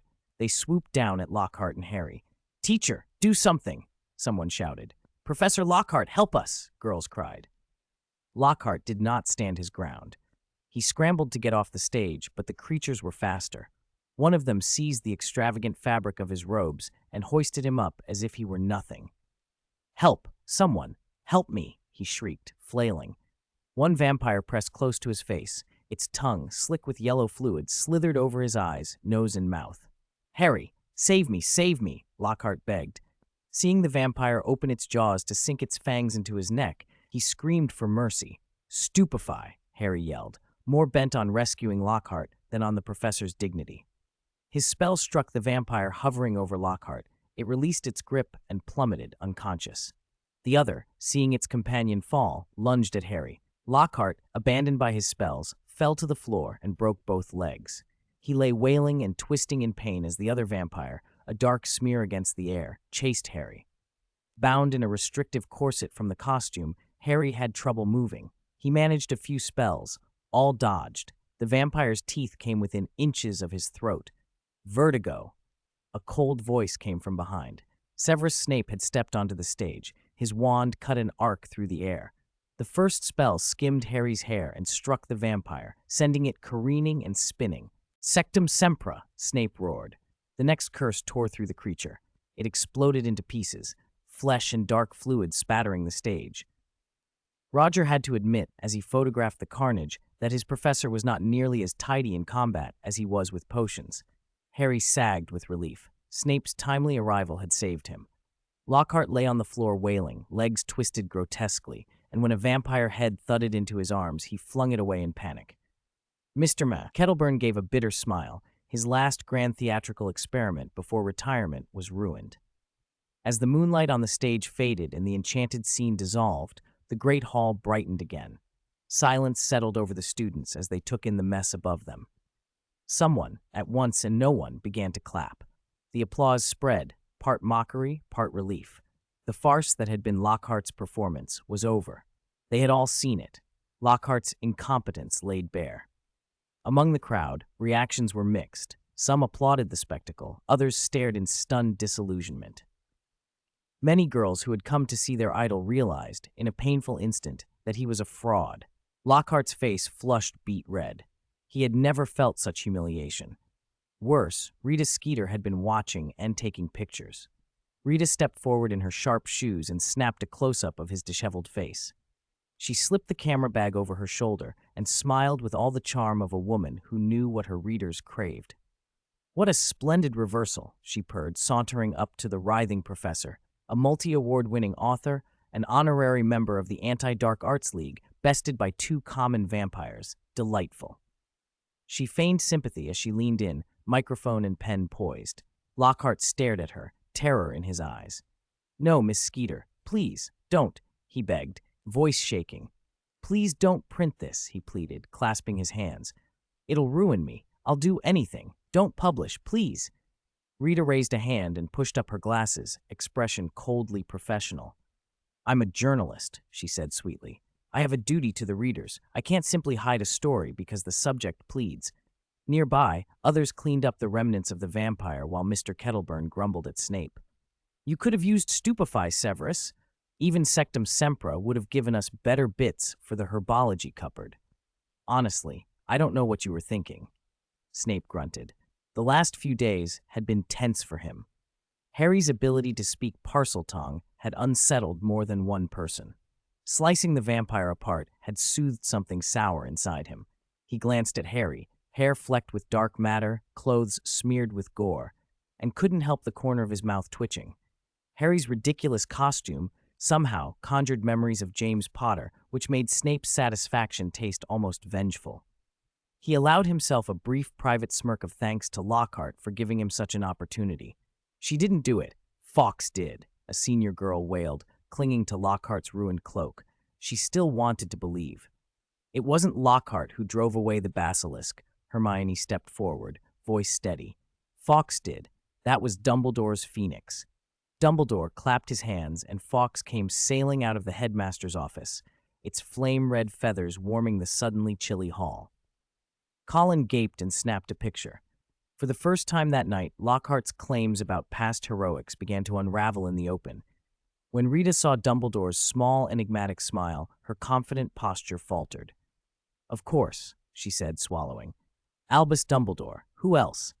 She flattened a hand to her chest, and with a well-timed tear, added, "I was misled by Lockhart's charming talk. That's my mistake." "It's all right," Dumbledore replied gently. "Everyone can be misled. Truth comes out in the end. No amount of flowery language can hide a lie forever." Rita nodded as if moved, then turned her attention back to Lockhart. The witch who'd earlier flung a cloak at him stormed from the hall, sobbing. Faith in Lockhart had vanished. He stammered about a faulty wand, about bad luck, the same excuses he'd used when facing a supposed Yeti, his words evaporating into the cold air. He longed to wipe minds with a memory charm, to make everyone forget they'd seen him humiliated, but his broken legs and the public spectacle made that impossible. This performance would be one of the Hogwarts stories told for years to come, an indelible blot on his reputation. Before Lockhart could think of a recovery plan, Roger, calm and composed, delivered the fatal blow with a single sentence. "Professor Lockhart is known for his memory charms," Roger said, addressing the hall. "That's how he sold his books, managing the amnesia of others. How can anyone learn magic properly under someone who erases what he can't explain? If Miss Skeeter wants, she can check his travel dates against the stories in his books. Interview the locals. There will be too many missing memories to be a coincidence." Lockhart stared at Roger in horror. He had never imagined his secret might be exposed so plainly. Roger waved his wand, and with a quiet ridiculous, transformed Lockhart's face into something grotesque. A great red nose, painted grinning mouth, a small clown hat perched on his head, and his elegant robes reduced to a ridiculous motley. The great hall erupted. Even Snape, to his own surprise, allowed himself a snort of laughter. Dumbledore stepped forward, his expression grave. "Professor Lockhart," he said, "Hogwarts cannot have a teacher in defense against the dark arts who deceives our students and endangers them. I'm afraid we must terminate your professorship." Lockhart tried to protest, imploring, but his words trailed off. Overcome, he fainted to the floor. "What a perfect Christmas," Roger muttered under his breath. "The teacher will probably laugh about this when he wakes." They carried Lockhart, moaning and thoroughly disgraced, to the school infirmary. He would need treatment for his broken legs before the Wizengamot could question him. Rita, sensing a prize, began to dig. In the days that followed, she methodically dissected Lockhart's books and tracked down the places he claimed to have had his adventures. Time and again, she found a recurring pattern. At every location, there was a wizard or witch who reported an episode of sudden amnesia, a person who, for a while, had simply forgotten large parts of their past. Rita's investigation culminated in a long exposé titled "Lockhart, Fraud or Fabricator" that laid out her findings and connected the threads. The magical world devoured it. The reaction was immediate. Fans tore down posters in anger, publishers canceled contracts, bookstores pulled his titles. One by one, Lockhart's defenders melted away. The Christmas performance became the tombstone of his career. Having publicly apologized for her earlier mistake about Dumbledore, Rita then angled for the bigger story. Why was Hogwarts so singularly unlucky with defense against the dark arts professors? She assembled a list of every teacher who had held the post over the years and pointed out the uncanny streak of failures: Lockhart's disgrace, Quirrell's suspicious disappearance the year before, and more. Her headlines questioned Dumbledore's judgment, speculating whether a curse lay upon the position. "Dumbledore is a great wizard," she wrote, "but even he cannot always see through charm and bluster. Is he the right man to protect his school when so many appointed defense professors have met misfortune?" Her articles stirred public debate and pressure. The ministry and the school board demanded explanations. Holidays were interrupted by inquiries and statements. Hogwarts faced a wave of criticism it had to address, and Lockhart, left in the infirmary with bandaged legs and shattered pride, had no audience to charm anymore. The farce of that Christmas night would echo long after the rubble was cleared. Chapter 168, I think it's a little sweet after Christmas. The happiest person at Hogwarts seemed to be Professor Snape. He split his time between potions in the mornings and defense against the dark arts in the afternoons, and his sullen face was seen everywhere. In potions, he prowled the classrooms with that same cold stare, lingering over Gryffindor and circling Harry with thinly veiled contempt. In defense, he descended from the podium to force Harry to demonstrate spells, then mocked him as little more than a Lockhart imitation who couldn't even cast properly. Roger joked that Harry's dreams at night must be full of Snape, otherwise he wouldn't look so exhausted. "Turn your books to page 692, Snape ordered, wand in hand, and stalked down the dais toward Harry as if by instinct. Malfoy's sneer was immediate, expecting, once more, that Harry would know nothing. "Does anyone know the origin of vampires?" Snape asked. "Professor, I know." Hermione's hand shot up. Lately, she seemed a little less intimidated by Snape. Her work in both potions and defense was top-notch. Snape could ignore her brilliance if he chose, but he couldn't afford to discourage it. After all, she hadn't stolen anything from him. He swept his gaze around the room.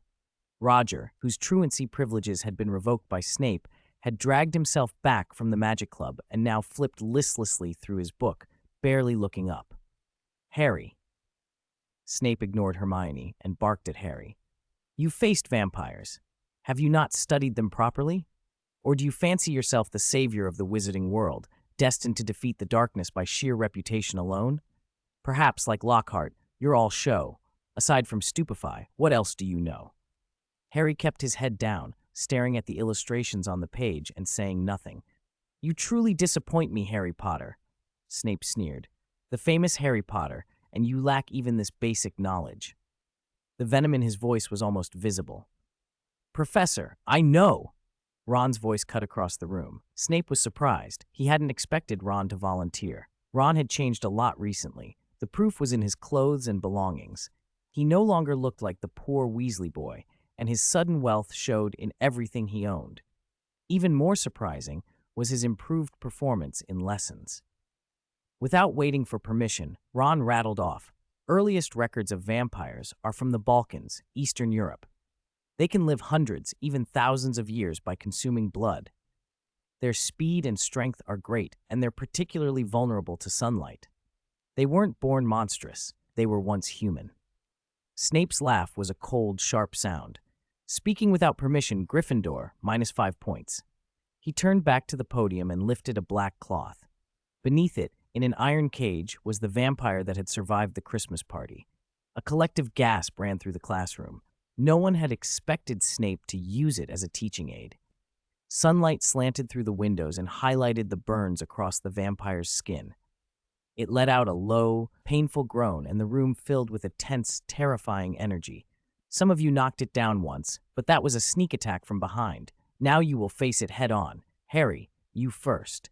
Snape left no room to refuse. He flicked his wand and the desks slid aside, leaving a clear space. Harry stepped up, wand trembling in his hand. "Ready your wand. I'll open the door on 3. Snape's voice was dry. 1, 2, 3. The iron door swung open, and the vampire lunged like an arrow. Harry reacted quickly, shouted "Stupefy," and sent a red jet of light into the creature's chest. It staggered and fell unconscious. Only then did everyone notice the iron chain around its neck. If they'd taken a step back a few paces, they would have been safe. Snape was unimpressed. "Too slow. You let it lunge. Next." He roused the vampire and had the rest of the class line up. Some students ran, others collapsed, faces streaked with the vampire's yellow saliva. "Is that all you've learned from Lockhart? I don't know what you've been doing for the past year and a half." Snape's criticism cut through the students. "If I'd been your defense professor last year, you'd all be repeating the course." He singled out Goyle and Seamus with scornful barbs, and his tone left everyone humiliated. Only about 20 students managed to bring the vampire down, and that was with it progressively weakened. "Roger, stay behind. Everyone else, turn in an essay at least 5 feet long." 6 feet, Snape amended with a sneer when students groaned. "Professor, do I have to write one? I knocked it down," Ron protested. "Questioning a professor, Gryffindor, -10 points." Snape's voice was flat. "Since you think it unfair, you will be excused. Everyone else, 7 feet. Ron's face darkened. He didn't argue. The rest of the class breathed a collective sigh of relief and glared resentfully at him as they left. Harry pulled Ron out of the room. Hermione, unconcerned, would happily overfulfill any assignment. Once most of the students had left, Snape called Roger back. "Why did I keep you behind?" Roger asked, puzzled. He'd been on his best behavior lately. His potions work was impeccable. "Your wand." Snape's stare was ice. Roger raised an eyebrow and handed it over. Snape let out a small, private breath of relief. Roger had given it up without hesitation, suggesting there was nothing to hide. It didn't rule out extra wands or wandless magic, but it removed most suspicion. "Have you been going into the Forbidden Forest often recently?" "About once a week." Roger helped put the vampire back in the cage and began tidying up the classroom. "I only go to catch acromantulas to use as specimens for the club. The members performed well today." Snape fell silent for a moment. He trusted that Roger wasn't lying. Roger had always been steady. Malfoy and the others had faced the vampire without hysterics, and Roger's hard work had clearly been a part of that. Hagrid reported to the headmaster that an unknown creature has appeared in the Forbidden Forest. "It attacked an acromantula colony," Snape said, eyes locked on Roger, implying his suspicion. "Impossible," Roger protested. "I only take one big spider at a time. The colony numbers in the thousands. How could I affect them all?" "You didn't kill them?" Snape pressed. "I killed some. At school." Roger's face tightened. "Could it be someone else? Tell me more." Hagrid said the creature was new. At first it only snatched acromantulas. Later it escalated, using unforgivable curses to force the spiders to kill themselves before taking their venom glands. "Unforgivable curses?" Roger's jaw dropped. No wonder Snape had been so sharp today. Hiding trips into the Forbidden Forest was impossible. Every portrait in the castle could report to the headmaster. Imperio. We suspect someone is hunting acromantulas to sell their venom. Hogsmeade has had reports. That wasn't me, Roger said quickly, already suspecting who the culprit might be. Professor, if it were me, I wouldn't sell in Hogsmeade. I'm not short of money. You didn't like Hagrid releasing so many creatures into the forest, did you? Snape asked. How'd you know? Roger blinked. I've had to reprimand him twice. He's a half-giant. What seems harmless to him could be lethal to wizards. No matter how big the forest is, its ecological niche is limited. Letting loose too many magical creatures will endanger native species. Roger nodded. I'll remind him. Snape studied him a moment longer. I think I know who's behind the poaching. Who? Roger asked. Ron Weasley. Snape's frown deepened. He'd noticed Ron's sudden spending, expensive robes, constant sweets and treats, a new set of gear, including dragonhide gloves, and owls bringing packages almost every day, from poor to unexpectedly wealthy and fast. Snape suspected the source. I'll have Professor McGonagall speak to him, Snape decided. Have you learned the unforgivable curses? I've never used them, Roger said. Snape was not asking whether Roger had learned them, but warning him against ever using them. If I catch you using Imperio or one of the others, Snape added, I'll personally send you to Azkaban. He glanced toward the dim evening sky. Between Harry's fragmentary connection to Voldemort, someone hunting in the forest, and the basilisk rumor still floating around the castle, these were trying times. That evening, Hermione dressed in hunting gear and, using a disillusionment charm, slipped out of the Gryffindor common room with Roger. She was eager to go into the Forbidden Forest to catch an acromantula. What did Snape want with you this afternoon? She asked as they moved. He found out I'd been catching acromantulas for the club, Roger said. Did he punish you? Should we not go? He just said a few words. He won't take flesh, but we need to be careful. Roger glanced around, on edge. Hermione followed his stare. What's wrong? Besides us, there are other presences in the forest, he whispered. Other presences? Yes, someone else is hunting acromantulas. Let's be careful and avoid them. Roger took a slightly different path into the trees. He felt watched, but saw nothing after several checks. Maybe he was being paranoid. He pulled out a small device and a wry simulation blinked into his mind. Start simulation. 1. You and Hermione enter the Forbidden Forest and successfully capture an acromantula.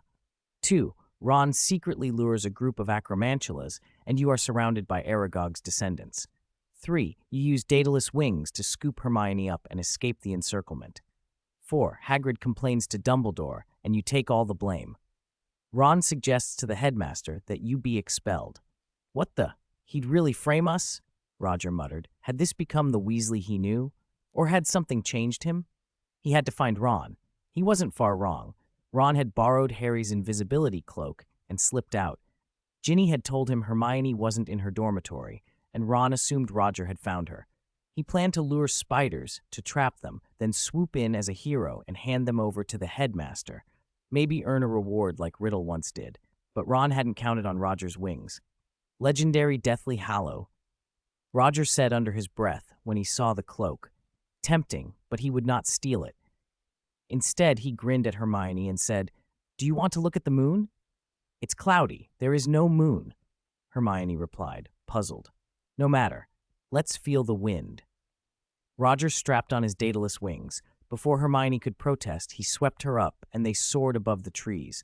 Hermione squealed and shut her eyes at first, but when the wind touched her face, she opened them, breathless. Hogwarts spread below, the castle spires, the rolling hills, and the black lake like a dark pearl. The sight filled them both with a strange happiness that made the day's stress seem distant. Put me down, Hermione finally demanded, cheeks pink. She jabbed his chest with her fist. Really? Roger teased, loosening his hold just enough to make her cling to him for balance. Their breaths were close. He kissed her, softly, and she bit him, hard. You brute, she cried, then laughed. The shock quickly turned to delight, and she curled into his arms as if it were the most natural thing in the world. Books and homework and snide professors drifted away for a moment. Play a game? Roger winked as he dove and swooped, making her shriek and then laugh. Below, Ron watched. Invisibility cloak pooled around him, wand clenched. His plan to set them up had curdled into something like jealousy and spite. He wanted to make them pay, an ugly wish fueled by envy and anger. It began to rain, lightning sketching the clouds above. Roger set them down beside the Black Lake. Tonight's spider plan was ruined. "You, how dare you!" Hermione shouted when she saw the blood on his lip and thrust a fist at him. He sniffed the wound and tasted copper. "A little sweet," he said, smiling. The rain fell in steady threads and sent ripples across the lake. Roger's playful smile faded as he scanned the edge of the trees, certain someone was still there. "Come out," he called lightly. "You think no one can see you just because you're wearing an invisibility cloak?" Ron said nothing. He remained under the cloak, gripping his wand and watching the two.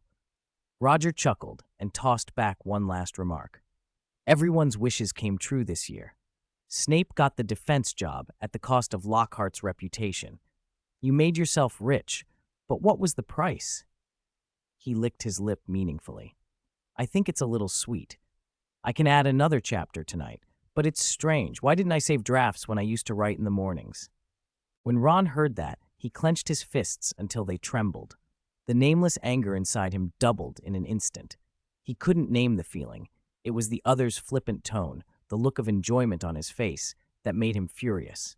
The rain picked up, and puddles of various sizes gathered on the ground, sparkling like countless watchful eyes. "On such a lovely rainy night, and you're just hiding?" Travis sighed, sounding almost disappointed. "I thought you'd gotten stronger. Still a coward. You followed me all the way here. Fun for you, is it?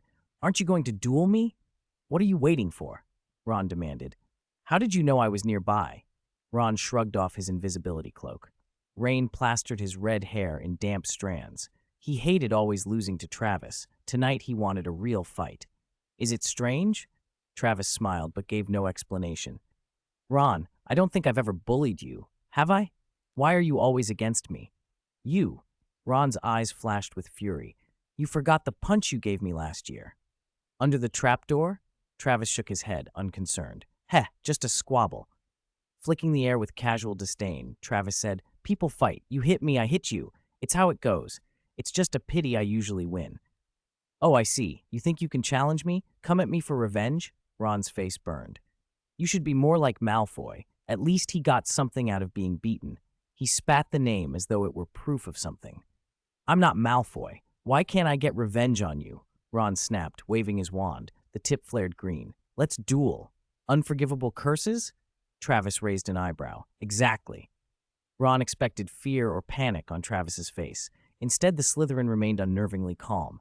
That struck Ron like a blade. The boy opposite him was the sort of person Ron believed should have been locked in Azkaban, a future dark wizard, plotting in shadow, bent on harming the wizarding world. The thought of Travis walking free, even at Hogwarts, made Ron see red. "Are you going to kill me?" Travis mocked. "No, you will kill yourself," Ron roared. "Like the acromantula in the Forbidden Forest?" Travis's voice was cruel and amused. "I'm doing the magical world a favor. Little Death Eaters like you shouldn't be allowed to live." "Doing the magical world a favor? You think I'm vermin?" Travis laughed. "Isn't that right?" he taunted. "You formed your little club, but it's just like you-know-who, building power for yourself." "Since you came to Hogwarts, there's been unrest," Ron accused. "Stop," Travis said smoothly, raising a hand as if answering a question in class. "It wasn't me. It was Harry Potter. Whenever trouble starts, you're always circling him." "That's a lie," Ron pointed his wand at Travis's head. "Harry is the hero." "The truth always gets denied," Travis said with a mocking sigh. "I finally understand why some people dislike having a wand pointed at their head. Weasley, we're still classmates. Even if we're in different houses, you don't have to go this far. Using unforgivable curses, do you really think you can escape Dumbledore's notice?" "Save your lectures," Ron sneered.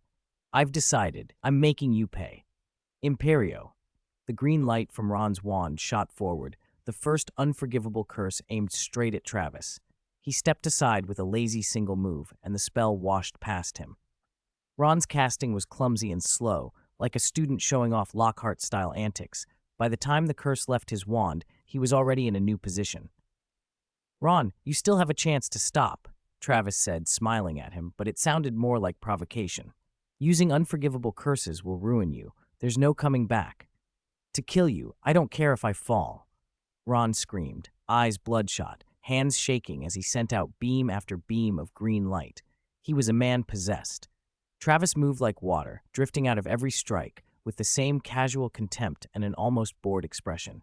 At one point, Travis plucked a blade of grass and turned it into a thin umbrella, blocking the rain as he watched Ron's rage grow. Kill! Kill! Kill! Ron chanted under his breath. He cast Imperio again and again. His spells grew stronger with his hatred, but they never struck true. Travis seemed to tower above him, unbeatable, and Ron's self-respect crumbled into larger and larger pulses of blind fury. He felt like an ant battering itself against a giant, and yet he refused to admit defeat. The contradiction pushed him toward hysteria. Ron, I told you, you can't do it, Travis said, almost pitying him. Let the person behind you come out. Maybe he can trade blows with me. What do you mean? I didn't bring anyone. Ron kept silent about the diary and Tom Riddle. You forgot the diary, the boy who killed Myrtle. Tom Riddle, do I need to continue? Travis continued bluntly. At the name Tom Riddle, Ron stiffened. His face went colorless. He lurched back 2 steps as if someone had struck him. The magic condensing on his wand wavered and dissipated. How did you know? He stammered. After a little research, Travis said calmly. That diary didn't belong to you at first. It belonged to Ginny. You said Ginny. Ron's heart fractured. He couldn't imagine his little sister ever touching Riddle. Why would she be involved with Riddle? You want to know why Ginny threw it away? Travis said, nodding to Ron's silence. Hagrid's rooster was killed. She was involved. The blood on the wall was hers. She opened the Chamber of Secrets and let the basilisk out before you did. No, impossible, Ron protested. Ginny wouldn't do that. She's my sister. I know her. Of course she wouldn't, but Riddle would. He's the one who killed Myrtle. When Ginny did those things, she likely didn't know what she was doing, just like you when you opened the chamber. But once you open yourself to Riddle, he can control you, Travis said. No, Riddle's my friend. He told me it was Hagrid. It was Hagrid's acromantula in the Forbidden Forest. Ron's face drained of blood as his memories replayed. The gifts, the new clothes, the broom, all given by Riddle, suddenly tilted in a darker light. He'd trusted Riddle like a friend, like Harry. Now Travis said Riddle was the villain. Riddle is your friend? Travis scoffed, then waved his wand. Rainwater rose and spelled out Tom Riddle's name across the puddled ground. You might have to choose Riddle or Harry, he said, rearranging letters. The droplets shifted and formed, unmistakable. I am Lord Voldemort. Lord Voldemort, Ron whispered as if the name were an axe. He lunged for the diary in a panic, clutching it to his chest as if he could hide it there. Travis moved with a casual disdain and punched Ron, sending him tumbling into the mud. You lied to me. Ron splashed in the puddle, his robes ruined, yelling and denying. Mr. Riddle, Travis said, mocking, how long will you hide? If you don't come out soon, I'll give you a little fiend fire. At that, the diary tore itself from Ron's hand and lifted into the air. Its pages fluttered, throwing off a dazzling golden light. Ron's knees buckled. He slumped into the mud. From the diary's glow, a young, handsome Tom Riddle stepped forward. It was easy to see why no one had suspected him. He looked perfectly innocent. He picked up Ron's wand and gave Ron a cold look in the rain. Mr. Riddle, what does it feel like to return to Hogwarts 50 years later? Travis asked lightly. A complicated feeling, Riddle answered. He looked at Ron speculatively. Travis, is that your name? Ron curses you every day. How do you know me? Ron demanded, but Riddle's attention was already elsewhere, toying with his wand. Ministry files, a little deduction. It's obvious you're the one who... Travis cut in smoothly. I'm curious. If Lord Voldemort's Horcruxes were all to return at once, who would be the true Tom? Riddle's expression brightened. Interesting. And if a Horcrux returns later, it's theoretically more powerful, he mused. You always avoid the point, Travis snapped. You want to be Lord Voldemort yourself. Riddle's face darkened at the accusation. He would not allow Horcruxes to be resurrected willy-nilly if he were truly in charge. He looked down at Ron in the mud. Poor Weasley was used by you, he said in a voice of false sympathy. You could have just knocked him out. Instead, you made him suffer. I don't like wands pointed at my head, Travis said with theatrical nonchalance. A little punishment will help him learn. He needs to accept that some people are forever out of his reach. But too harsh a blow will break someone, Riddle said more softly. Ron is simply overconfident. You're as arrogant as I am, Riddle said quietly. Heh, you don't deserve him, Travis scoffed. You're destined to be killed by Harry. Think about how to die with some dignity. Harry? The boy who lived? Yes, the savior, Gryffindor's hero. He foiled your return last year. Why tell me this? Riddle smiled, eyes cold. If you wanted to join me, you could have taken the diary. Forcing me out now messes with my plans. You're showing off. You release a basilisk at school like a declaration? Travis derided him. Riddle snapped back then, with a sudden swift movement, sent the diary flying toward Ron. He aimed to see what a partially formed Voldemort could do. Avada Kedavra! Ron shrieked, and a flash of green hit the figure he thought was Travis. It punched a hole through the apparition's head, and then the rain filled the gap. The figure in front of Ron merely smiled, triumphant. Excellent calculation, but I'm a fake, the voice revealed. Water illusion magic. The rain had been an ally to the boy from Slytherin and the memory within the diary. Ron, furious and manipulated, spun and shouted a wordless curse under Riddle's influence. Two red beams met, Travis's and Ron's, colliding in the air. The impact pushed back toward Ron as Travis poured more of his strength into the fight. I can't lose to you, Ron roared, forcing every ounce of power he had into his wand. The beam thickened, driving toward Travis. Ron, you'll destroy yourself, Travis said, barely exerting himself. He simply added a little more force, inching the collision point closer to Ron. I'll kill you. Ron's veins bulged, his magic rising to a fever pitch. Stupefy, a voice from behind, calm, authoritative, cut through Ron's scream. Dumbledore's spell struck Ron. He crumpled, unconscious, mid-roar. Travis's spell, freed from Ron's resistance, blasted on toward the professor. A bright, terrible light struck Dumbledore, and the wand in the headmaster's hand was knocked flying. For a moment, Travis's eyes glittered. Opportunity flashed across his face. Was he about to walk away with more than he'd hoped? Beautiful magic, Dumbledore said, smiling as he reached for the Elder Wand that had resisted him for a heartbeat. The Elder Wand answers only the victor. The one who loses can no longer command it.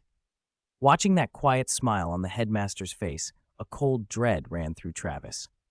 He realized, with a rising panic, that Dumbledore had just outplayed him. Chapter 170, Shameless Fudge. Dumbledore looked at Ron, eyes blank, voice not his own, and could only shake his head. Two dark figures were racing toward them through the rain. Albus, what on earth happened? The board hasn't even announced its decision. Minister von Lucius Malfoy arrived, taking in the sight of the unconscious Weasley and turning on Dumbledore with shock and accusation. How could you harm a student? Malfoy demanded, but inwardly he was elated.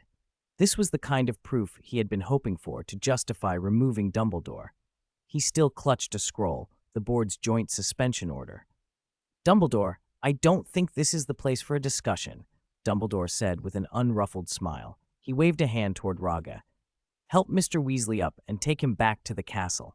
Accio, Rogge murmured, slipping the invisibility cloak into his bag. Dumbledore glanced at him, but said no more.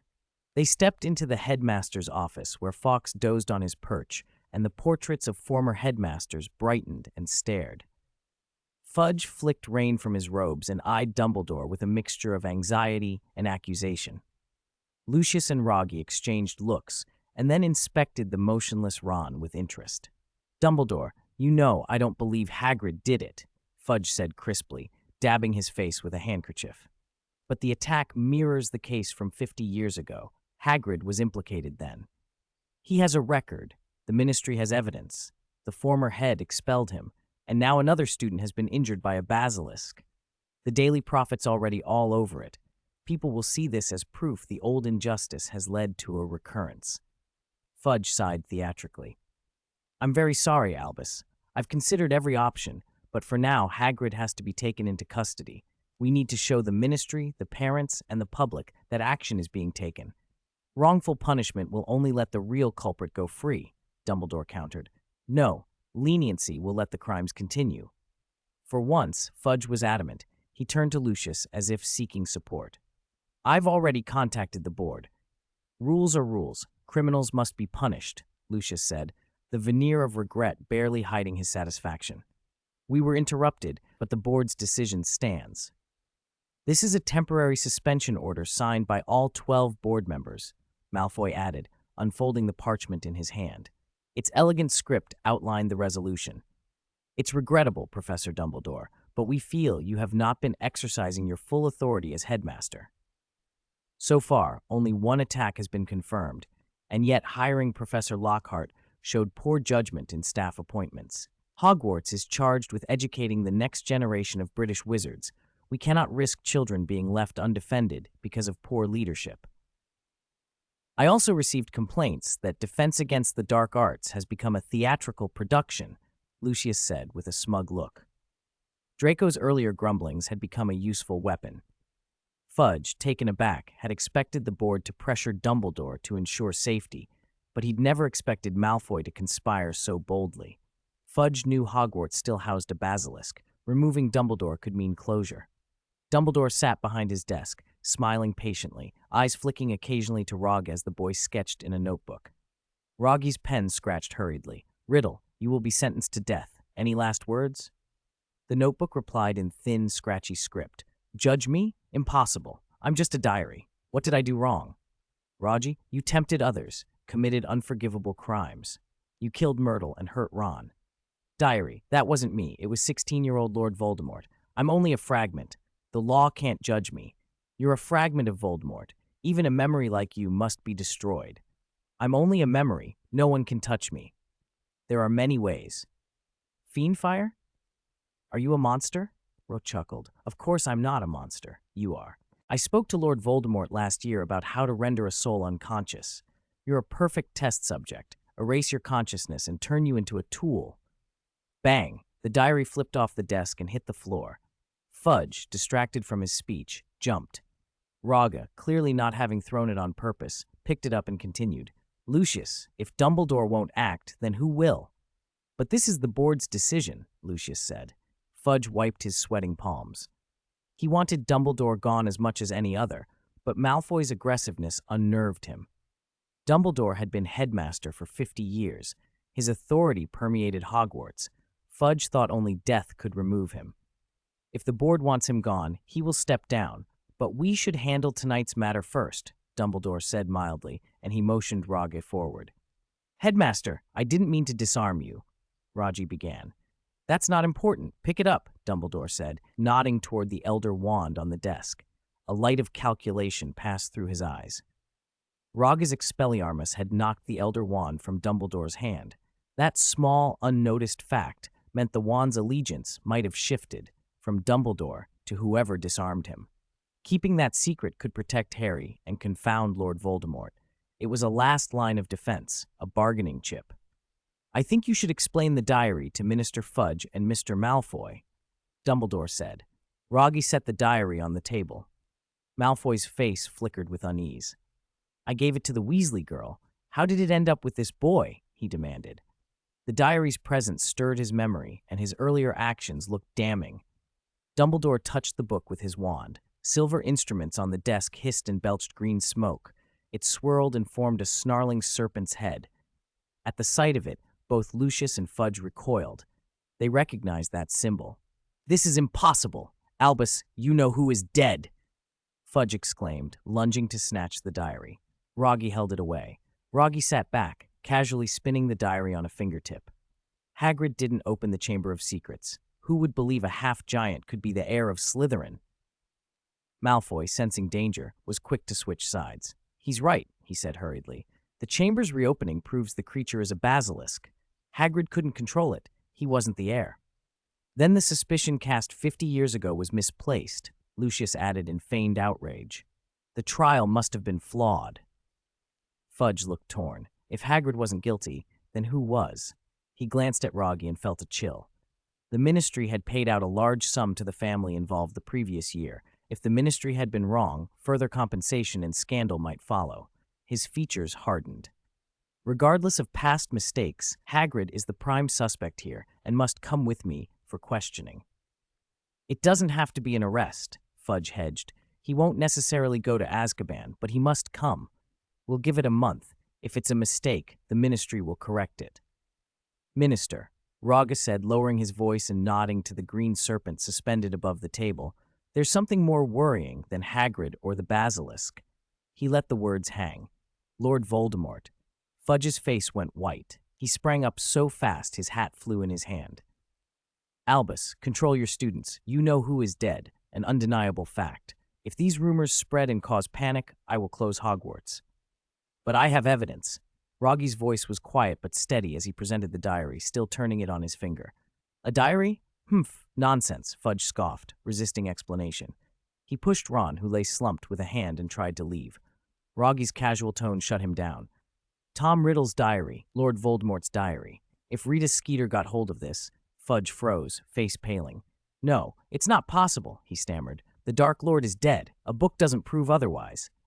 Unexpectedly, Malfoy stepped forward to support Fudge. He, too, didn't want Voldemort returning. Far from it. The last thing he desired was to resume life as a Death Eater, to risk Azkaban, or to be hunted for past betrayals. The prospect of Voldemort's return made him frantic to avoid upheaval. Dumbledore, you know Harry Potter defeated him. If you know who is alive, what does that make Potter? Fudge roared, losing control. Dumbledore waited for the outburst to pass, then spoke calmly.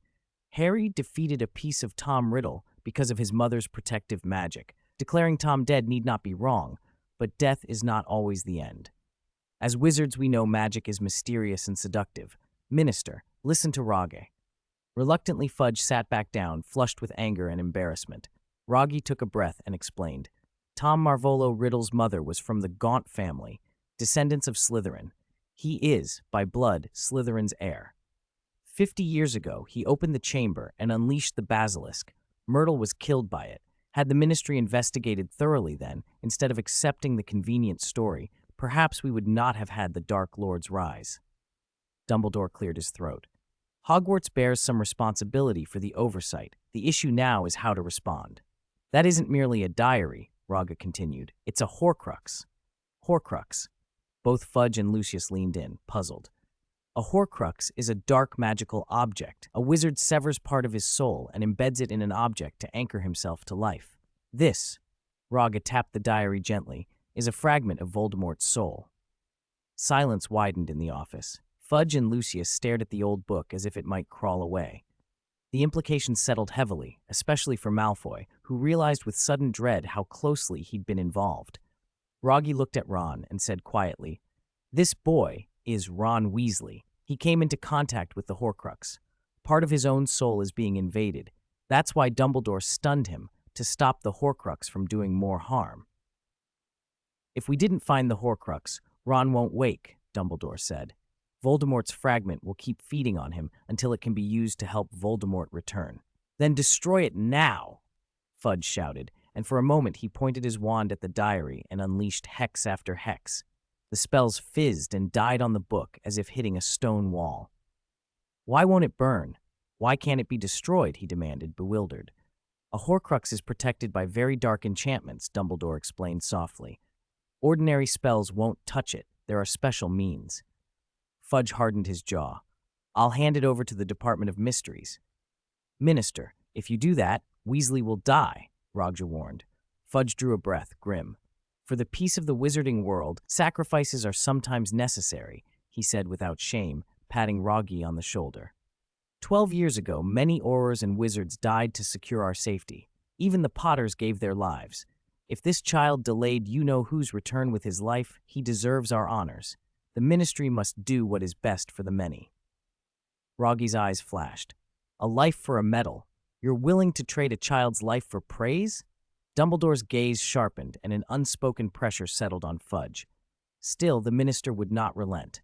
"Albus, this is necessary." "No," Dumbledore said, standing and moving to stand directly between Fudge and Ron. His voice was firm, every syllable a torchlight. "Ron Weasley's life will not be sacrificed. His harm is neither meaningful nor inevitable." The room held its breath as Dumbledore prepared to say what must be done next. Dumbledore saw through Fudge's supposed sacrifice for a fraud. The minister was using Ron's life as cover to take the diary back to the ministry. Quietly, he told Fudge, "Basilisk venom will destroy a Horcrux. It can penetrate physical protections and strike at the soul itself. Fudge and Malfoy exchanged startled looks. Basilisk venom? If Hogwarts had such a method, it meant the school already had a means to destroy Horcruxes. Roger looked unsurprised. The headmaster's studies into magical artifacts were clearly beyond ordinary understanding. Surrounded by shelves of arcane books, Dumbledore had not only tried to keep Horcrux knowledge from spreading to prevent the creation of another Dark Lord, but he had also tried to learn how to destroy them. If Voldemort's Horcruxes could not all be found and destroyed, the Dark Lord's death would never be final. But how many Horcruxes Tom had actually made remained unknown. Only the diary had surfaced, and Harry was suspected. Fudge took a deep breath. "Albus," he said in a low voice, "then kill the basilisk here at Hogwarts and use its venom to destroy the diary. If not, I will take it back to the Ministry and hand it to the Department of Mysteries."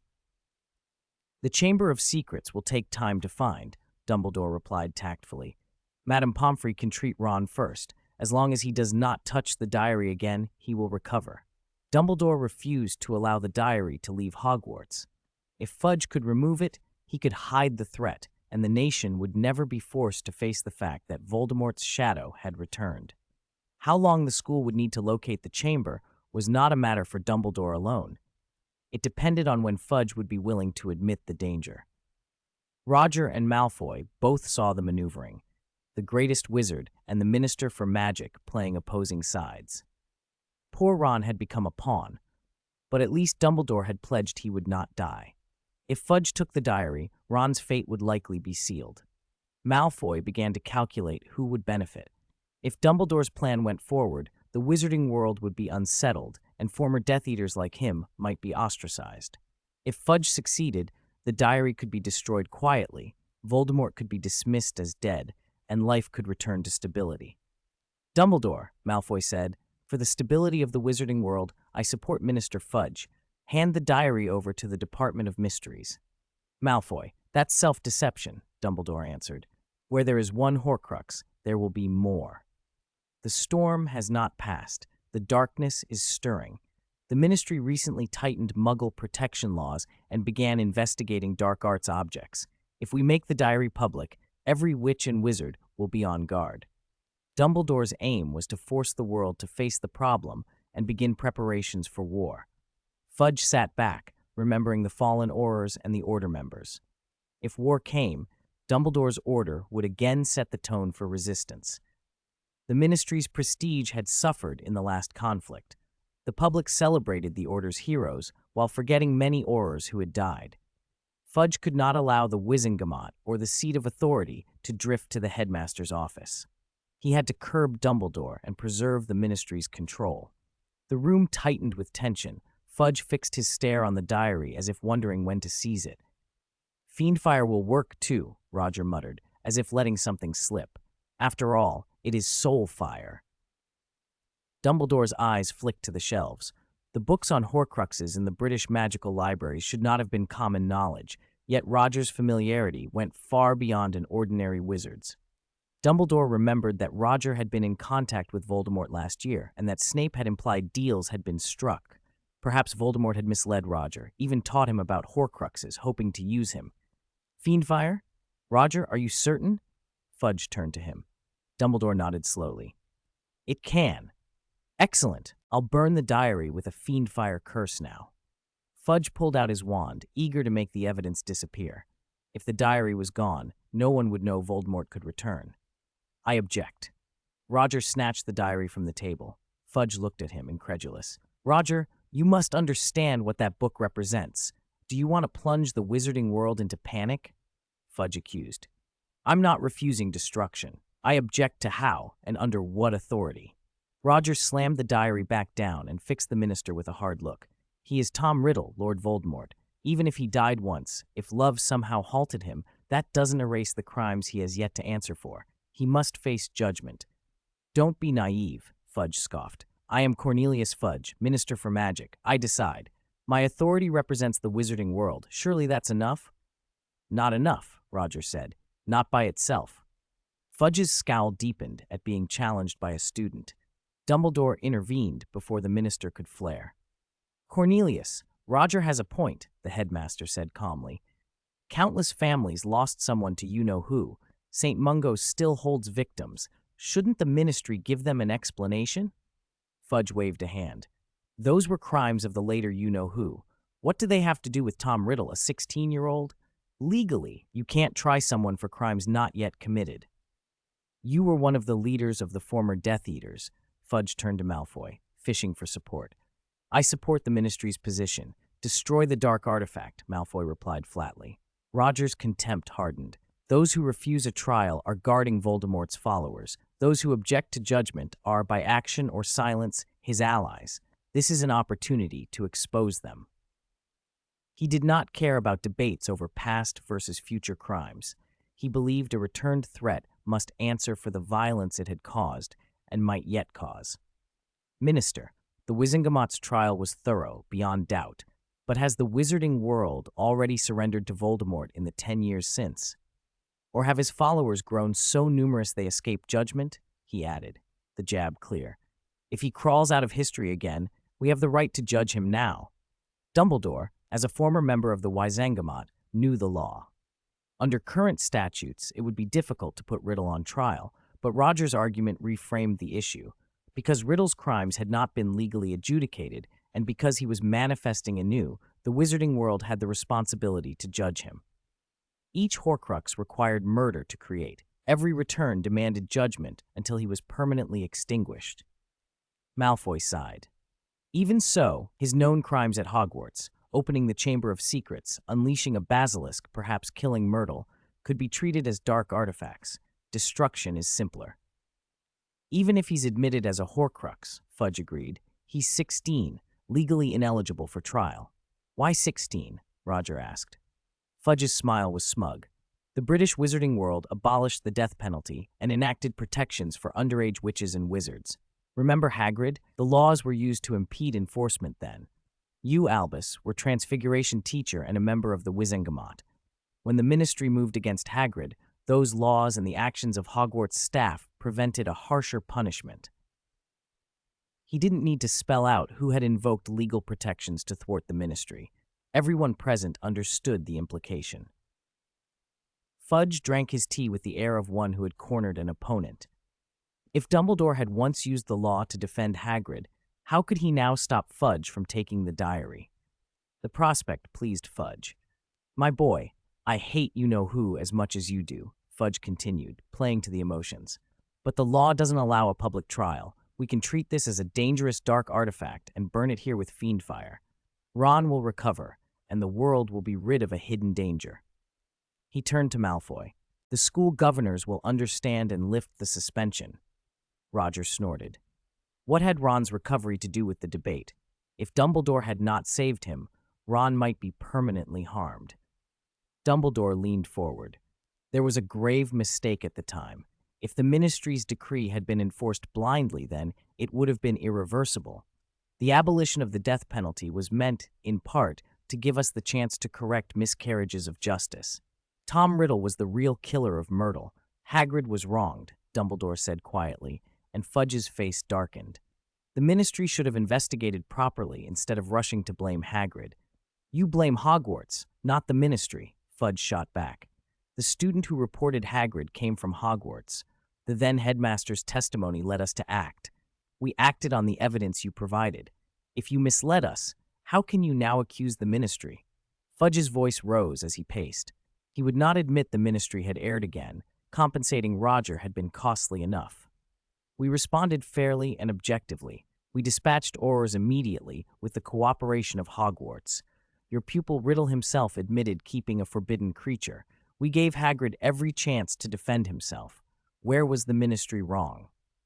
He challenged Dumbledore to point to a specific failing. Dumbledore fixed him with a sharp look.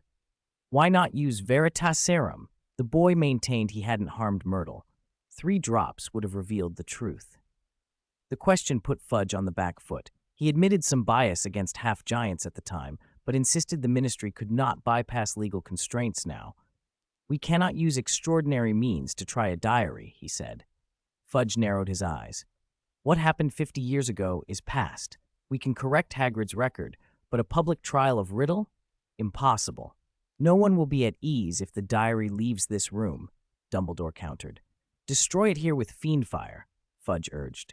We can even help find someone to carry out the execution, and I'll pressure the Daily Prophet. Rita will be forced to stop reporting. You mean under British law, Roger said suddenly. What if the victims of those murders were from other wizarding communities? We can invoke their laws. Investigate whether any murdered witches or muggles were citizens of other magical nations, he continued.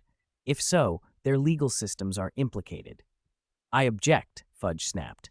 Why insist on a public trial? He's not old enough. Under what name does the minister object? Roger asked. If it involves international jurisdiction, it's not purely British law. And as for age, Roger added, we can measure his age by the diary, 50 years old by that token. Dumbledore removed his glasses and spoke with calm authority. I agree with Roger. The International Confederation of Wizards should conduct a joint investigation. At those words, the diary trembled as if in fear. The air in the room seemed to thicken. Paper rustled though no wind blew. The little black book shuddered violently, and then Tom Riddle stepped out of it, appearing before them all.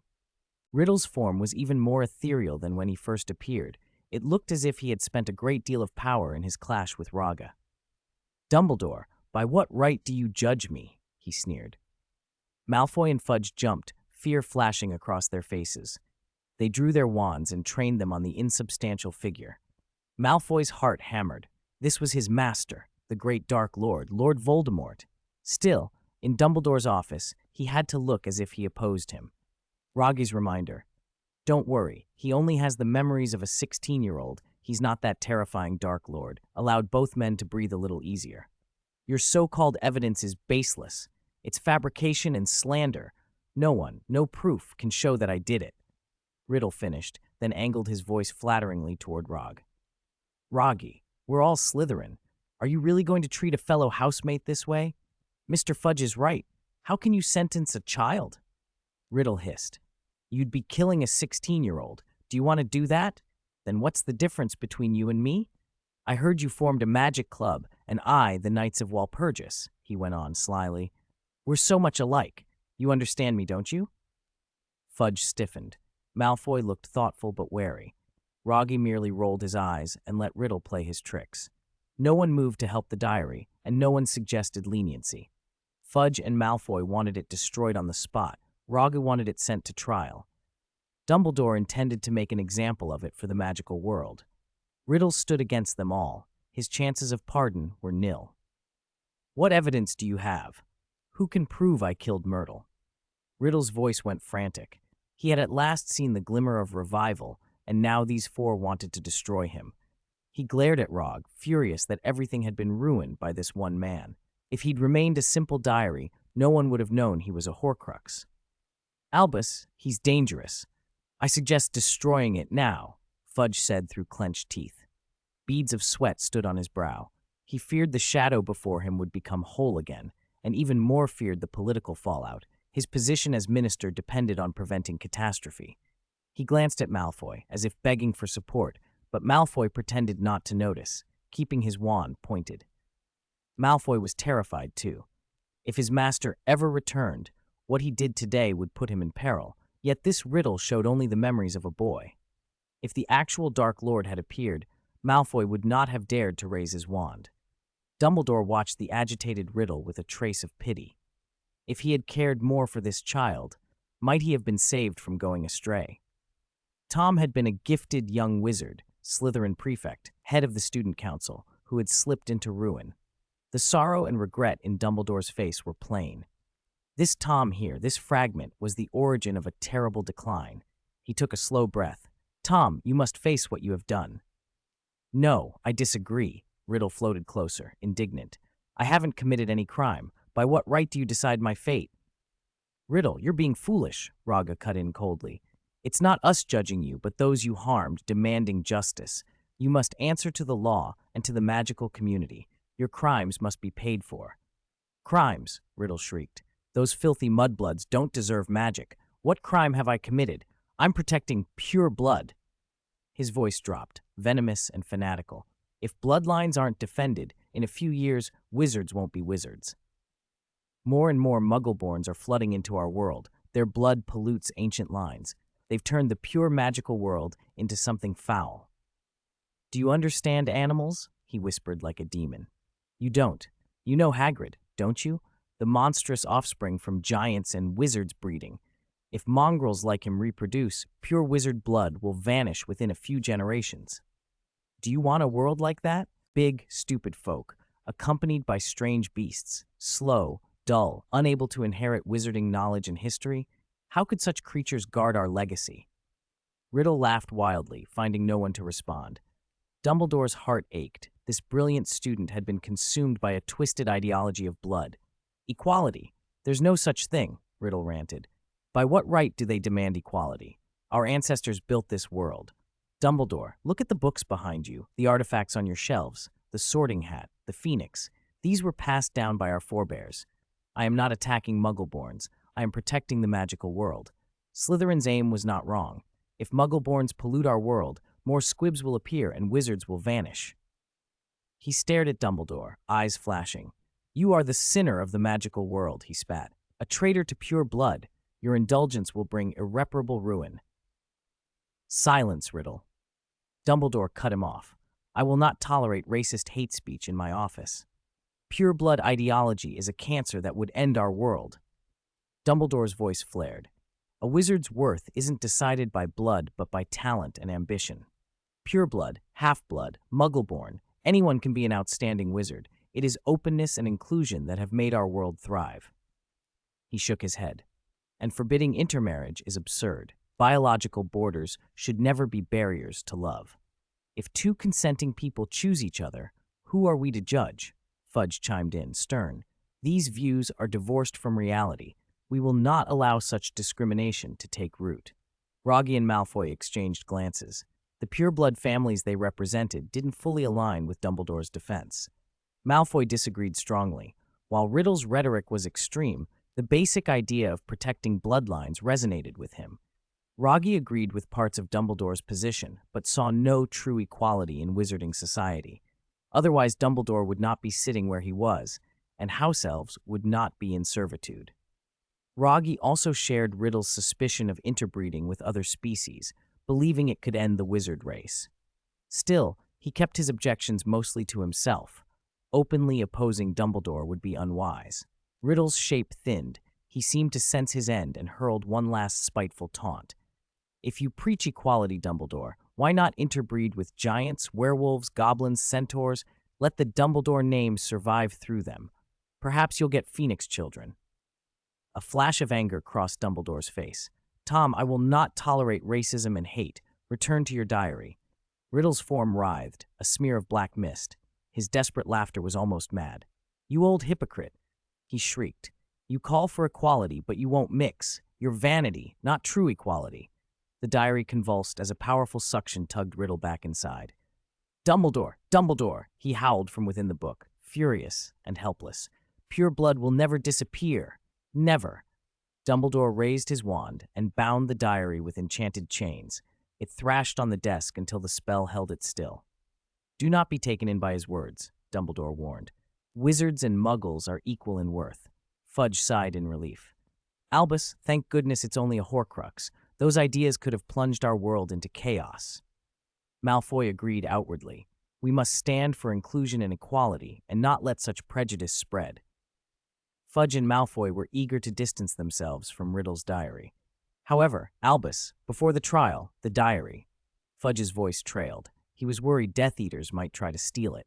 He looked to Dumbledore expectantly. Leave it with me, Dumbledore said.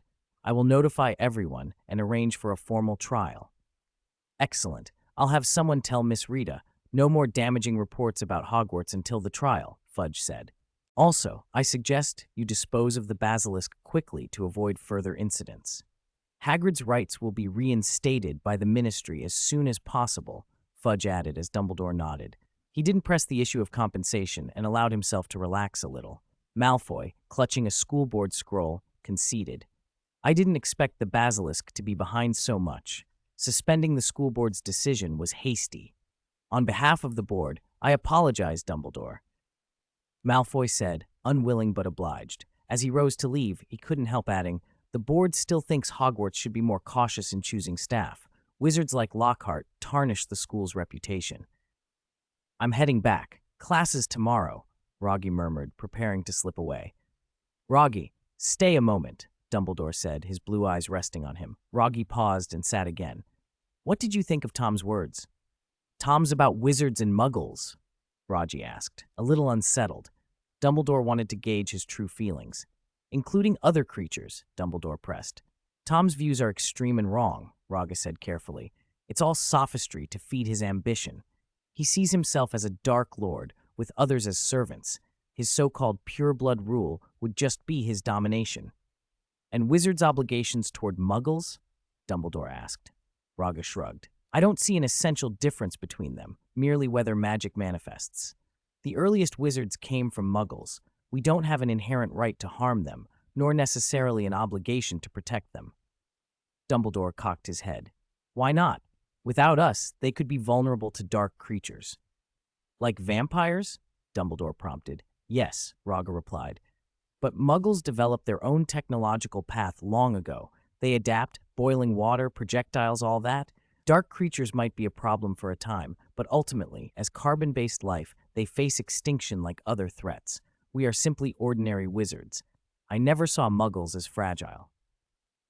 So you don't think wizards owe muggles protection? Dumbledore sighed. Rogge was thoughtful and strong-minded. Changing him would be no easy task. Rogge then added, if protection is given, it should be based on mutual respect. And what about other magical races? Centaurs, goblins, and the like? Dumbledore pressed. Rogge's expression hardened, but he answered honestly, they're losers. If they want equal rights, let them win it in war. Dumbledore studied him.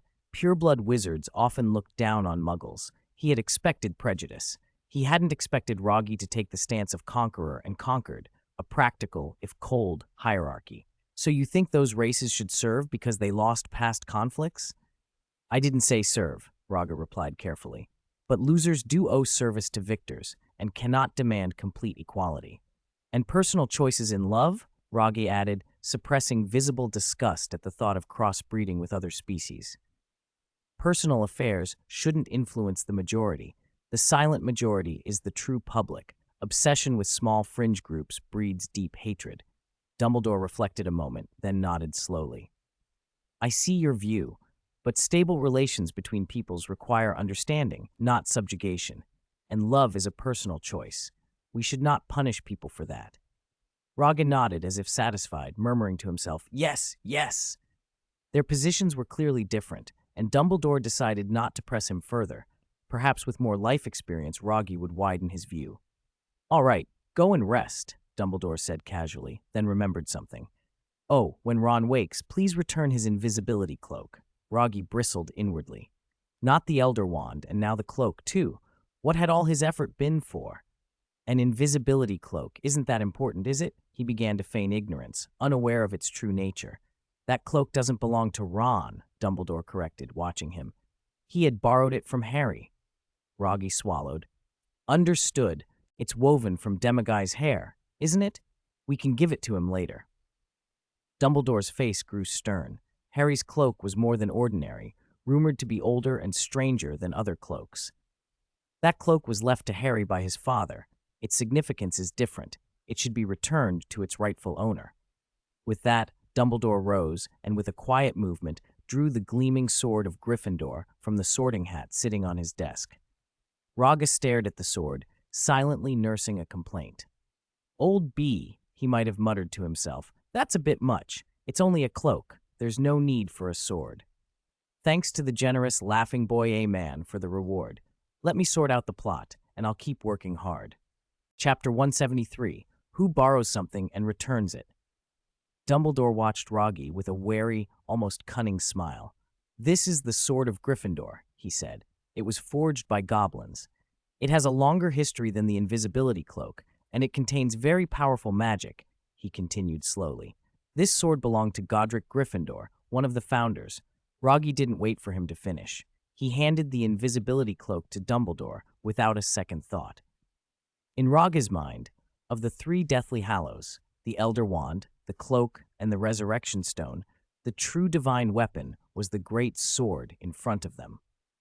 Goblins had forged it with the potential to grow stronger. When Harry used it to kill the basilisk, it absorbed the creature's venom and thereby gained the power to destroy Horcruxes. If the sword could keep absorbing and growing, it might one day become a supreme weapon, capable of slaying gods. Dumbledore looked a little surprised. Snape had been right. Rogge preferred real sword and shield combat to flashy spells. "I'm only lending it to you," Dumbledore said, changing the subject. The movement stopped Rogge's hand mid-reach. "Lending it to you?" Rogge scoffed.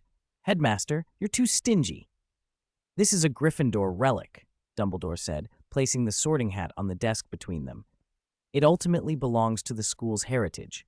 Normally, only those who truly possess Gryffindor's spirit can withdraw it from the hat. If you're confident enough to pull it from the sorting hat, I might consider letting you keep it." He set both sword and hat in front of Rogge at the same time, curious how Rogge would choose. Rogge pouted. Did Dumbledore think this was the sword in the stone? He was no King Arthur, no child of destiny like Harry or Neville. He knew his limits. If he placed the sword back into the hat, he'd very likely fail to take it out again. Worse, he had just surrendered the cloak. To accept Dumbledore's test now would be foolish. If he failed, he'd come away with nothing. So he grabbed the sword. "I'm Slytherin," he said. "I don't have the Gryffindor spirit you're talking about. Just lend it to me, and if I don't give it back, well, that's that." Dumbledore looked at him and, after a brief exchange of eyes, smiled. He was not a man to surrender his hold on the Deathly Hallows easily, but the sword was more symbolic to him than anything. "Very well," he said. Rogge took that as a promise. With Dumbledore's tacit consent, he left the headmaster's office with light, agile steps. Dumbledore only lingered to fold the cloak, lay the Elder Wand upon it, and pick up Riddle's diary, falling into deep thought. The next day, the news that Ron Weasley had fallen unconscious spread like wildfire. Harry and the other Weasleys rushed to the hospital wing, demanding answers. Rumors ran rampant. "It must be the basilisk," some whispered. "But didn't they say the basilisk doesn't attack purebloods?" Maybe he messed with some dark experiment. Or maybe Ron made a deal with the devil. No one knew the truth. Hermione, holding a huge stack of signatures for Hagrid's defense, confronted Rogge. "You said Hagrid didn't kill Myrtle?" "That's right," Rogge said categorically. "Riddle did it. Hagrid was a scapegoat. In a few days, the Ministry will restore his status." Hermione's face brightened and then became a little crestfallen, happy that Hagrid would be vindicated, but disappointed that her petitions might be pointless. "You can keep these for now," Rogge said mysteriously. "Dumbledore said there will be a special trial at Easter." "A trial? For whom?" "For the real murderer of Myrtle. It'll be a grand trial. Perhaps everyone in the wizarding world will be there." "Oh, that's wonderful," Hermione exclaimed. "Myrtle will be very pleased to hear it. I'll go tell her at once." She started to leave, but Rogge grabbed her sleeve. "Wait, we didn't look for acromantulas last night because of the rain. Let's go again tonight." Hermione's cheeks flushed. She agreed, and then bolted away like someone escaping a schoolyard crush. After Rogge and the Weasleys' earlier raids, the acromantulas had learned caution. They rarely moved alone now and usually traveled in groups. Late that night, Rogge and Hermione donned disillusionment charms and slipped into the Forbidden Forest. They found no solitary spiders. The smallest pack they came upon was a group of 5 large acromantulas. "We'll have to take them," Rogge whispered. Hermione nodded, determined. "I can handle it. Don't rush. Take one. I'll take the rest." She picked the largest black spider and cast Diffindo. It shrieked in pain, and the others converged, realizing their kin was under attack. "Spiders, scatter!" Rogge called, then sent a spell to fling the others back. "Hermione, take the black one."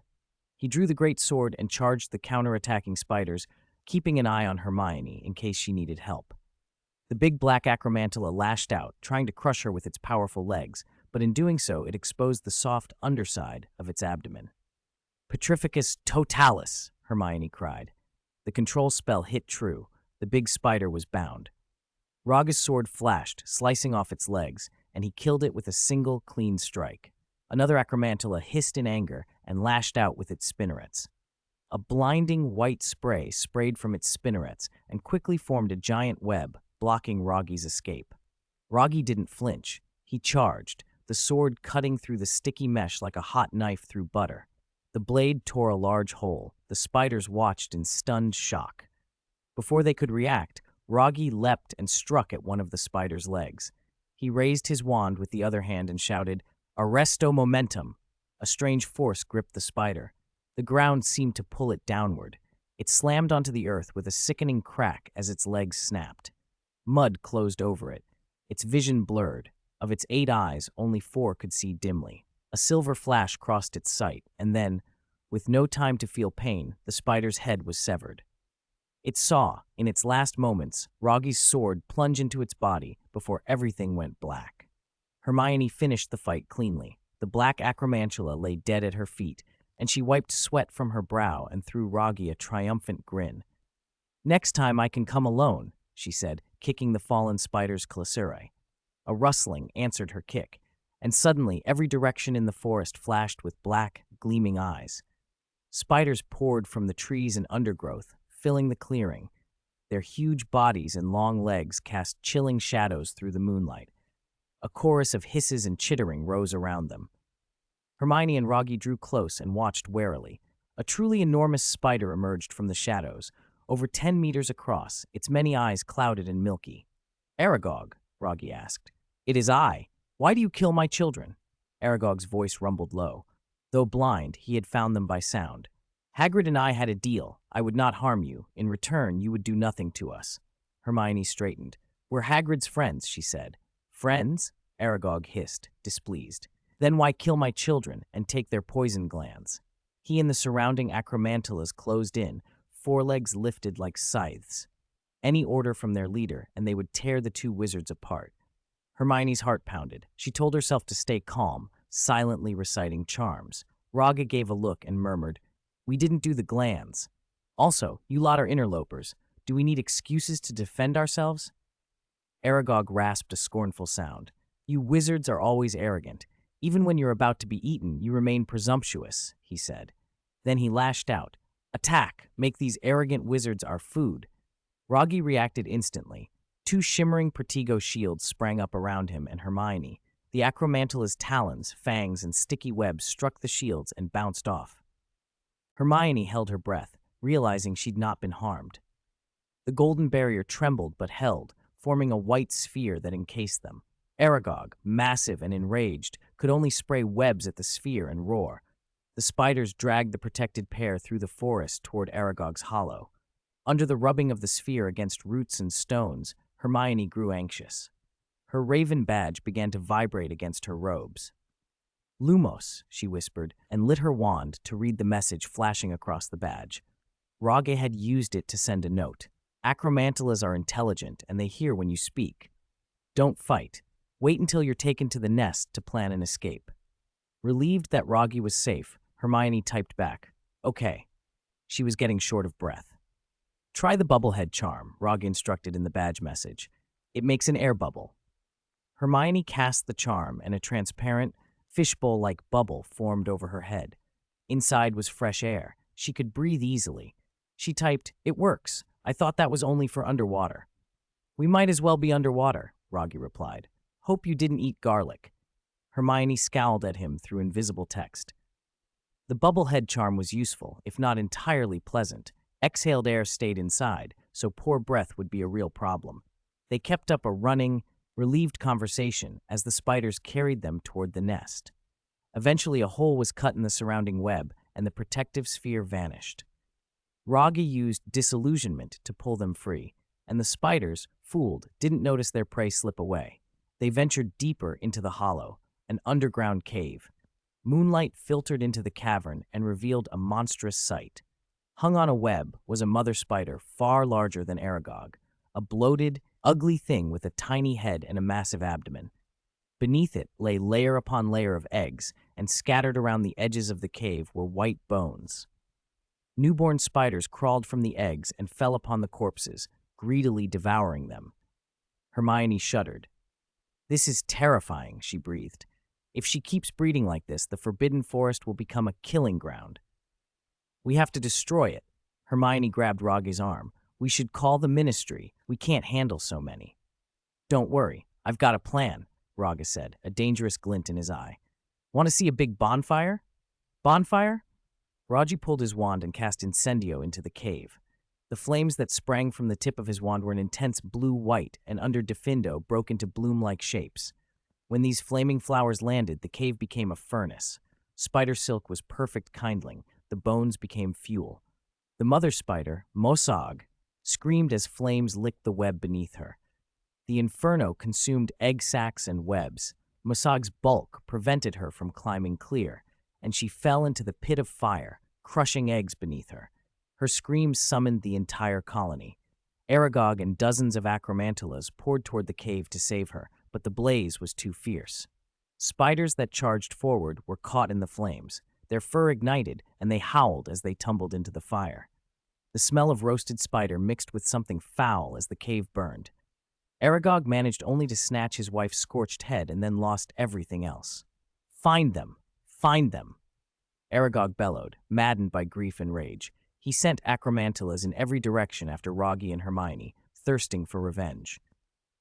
Cover me, Rogge told Hermione. He drew the sword of Gryffindor, intent on killing the blinded Aragog. I'll handle the old spider. Keep watch.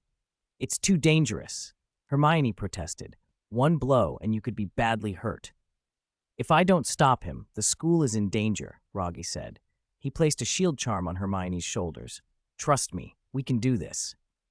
Night wind hissed through the forest. Birds scattered from the trees. Rogge moved like a shadow, the sword in his right hand and his wand in the left. He applied a featherlight charm on himself and glided toward Aragog, who was still prowling in front of the ruined cave, tearing apart any spider that passed by in a blind fury. 10 meters. 5 meters. Closer, he could see the fine hairs on Aragog's legs tremble. 1 meter.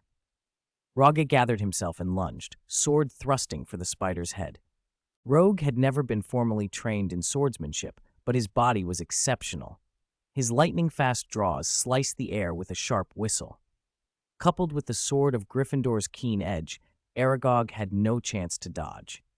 Just as the blade was about to pierce the great acromantula's head, the spider sensed danger. The hairs on its body caught the airflow, and Rogue's outline formed in its mind. It began to turn instinctively, trying to aim its spinnerets at Rogue, but it was already too late. Rogue's blade flashed like a shooting star. One thick leg was cleanly severed, and the sword drove into Aragog's chest. Rogue twisted his wrist and pulled the blade free. Blood spattered. He flicked the sword in the moonlight, sending the spider blood off the edge. The steel gleamed silver and murderous, the shadow of spider venom winking along the clean blade. Aragog collapsed with a howl of pain, and with its dying breath, it cried out to the forest. Revenge! Revenge! Defindo! Rogue raised his wand in his left hand. The spell struck the massive body, and an explosive tearing noise followed as the creature fell apart into countless fragments, scattering across the clearing. Phew, that feels good! Rogue looked at his sword and wand, eyes shining. No wonder Gandalf wanted to be a melee wizard. He could cast powerful spells and also fight up close with a keen blade. Warriors couldn't block magic easily, and wizards were helpless against a sharp sword. The combination felt nearly invincible. They're coming back, Hermione shouted. At Aragog's summons, the acromantula swarm poured back out of the forest, surrounding them in a dark, crawling mass. The air filled with the terrifying click of mandibles. Perfect timing, Rogue said, eyes alight, fingers tightening on the hilt. The blood in his veins seemed to boil. Power surged through him.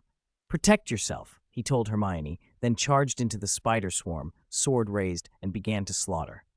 An acromantula lunged. Rogue dodged and cleaved it in two. Spiders above sprayed webs, but Rogue flicked his wand. Incendio! Fire snakes leapt into the night and burned the webs to ash. He controlled groups of attackers with spells, then closed to finish them with the sword. When multiple spiders pressed in, he used a heavy obstruction to set a barrier, then stepped back and blasted the trapped spiders away. They flew like stones from a catapult. Some struck other spiders and broke legs. Some slammed into trees with bone-chilling cracks and died on the spot. Under the moonlight, the sword traced cold arcs. Wherever it passed, there were severed limbs, the wailing of dying spiders, and the spatters of blood. The swarm thinned. Many spiders lay dead or grievously wounded, the rest fleeing in terror. Hermione watched from a distance, seeing him swing the sword and incinerate or blast the sneak attackers with equal ease. He looked like a knight and a wizard rolled into one, silvered by moonlight and terrifyingly efficient. Completely unlike his usual lazy, casual self, Rogue moved with ruthlessness and focus, as if he had stepped into another persona, his wand and the sword acting in perfect, lethal concert. Gradually, the pile of bodies grew into a small mountain. The stench of blood and charred flesh hung in the air. The surviving spiders, crippled and terrified, scattered into the forest and didn't dare return. Rogue wiped the blood from his arms and glanced at Hermione. "I think I killed a few too many," he said, a hint of regret in his voice. "It'll be harder to find them now." Hermione looked up at him. The moonlight on his face made her cheeks flush. She nodded softly.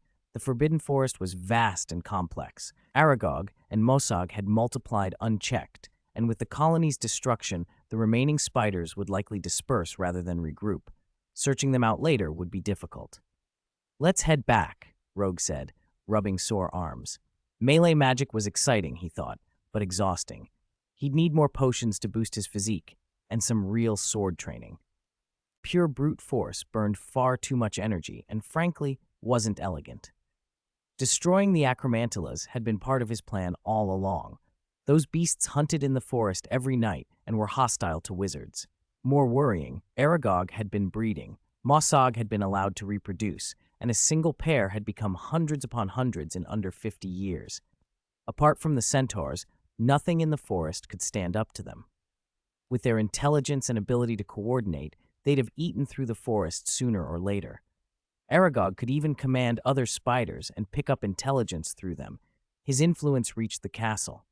Such a pervasive danger had to be eliminated. By dawn, the fires had burned out, and the spider corpses were little more than ash smoldering in the clearing. Thin black smoke drifted up into a pearly morning sky. Hagrid appeared with Fang, furious and grief-stricken. By the time he reached the hollow, it was a ruin. No full spider remained. "Aragog! Aragog!" he cried, and when no answer came, he sank to his knees and gathered up the remains, finding a comparatively intact leg and heading straight to Dumbledore.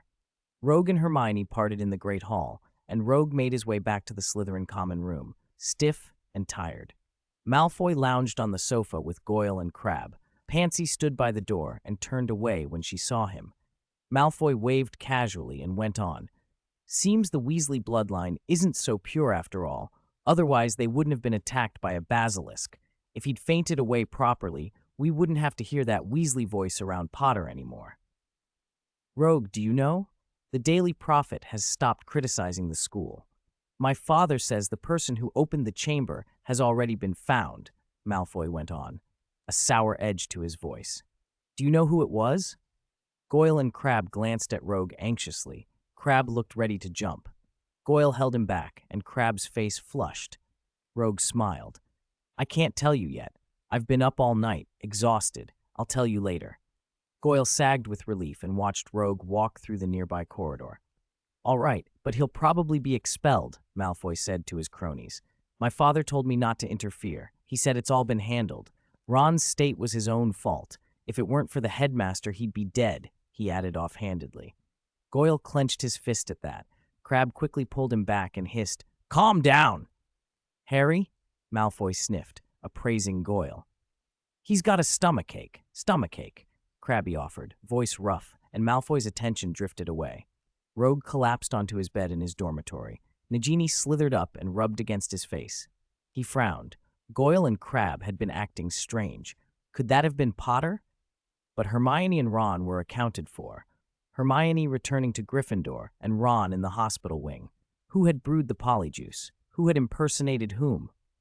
Rogue stepped into the corridor and happened to see 3 students beginning to shift, their faces and hair reverting.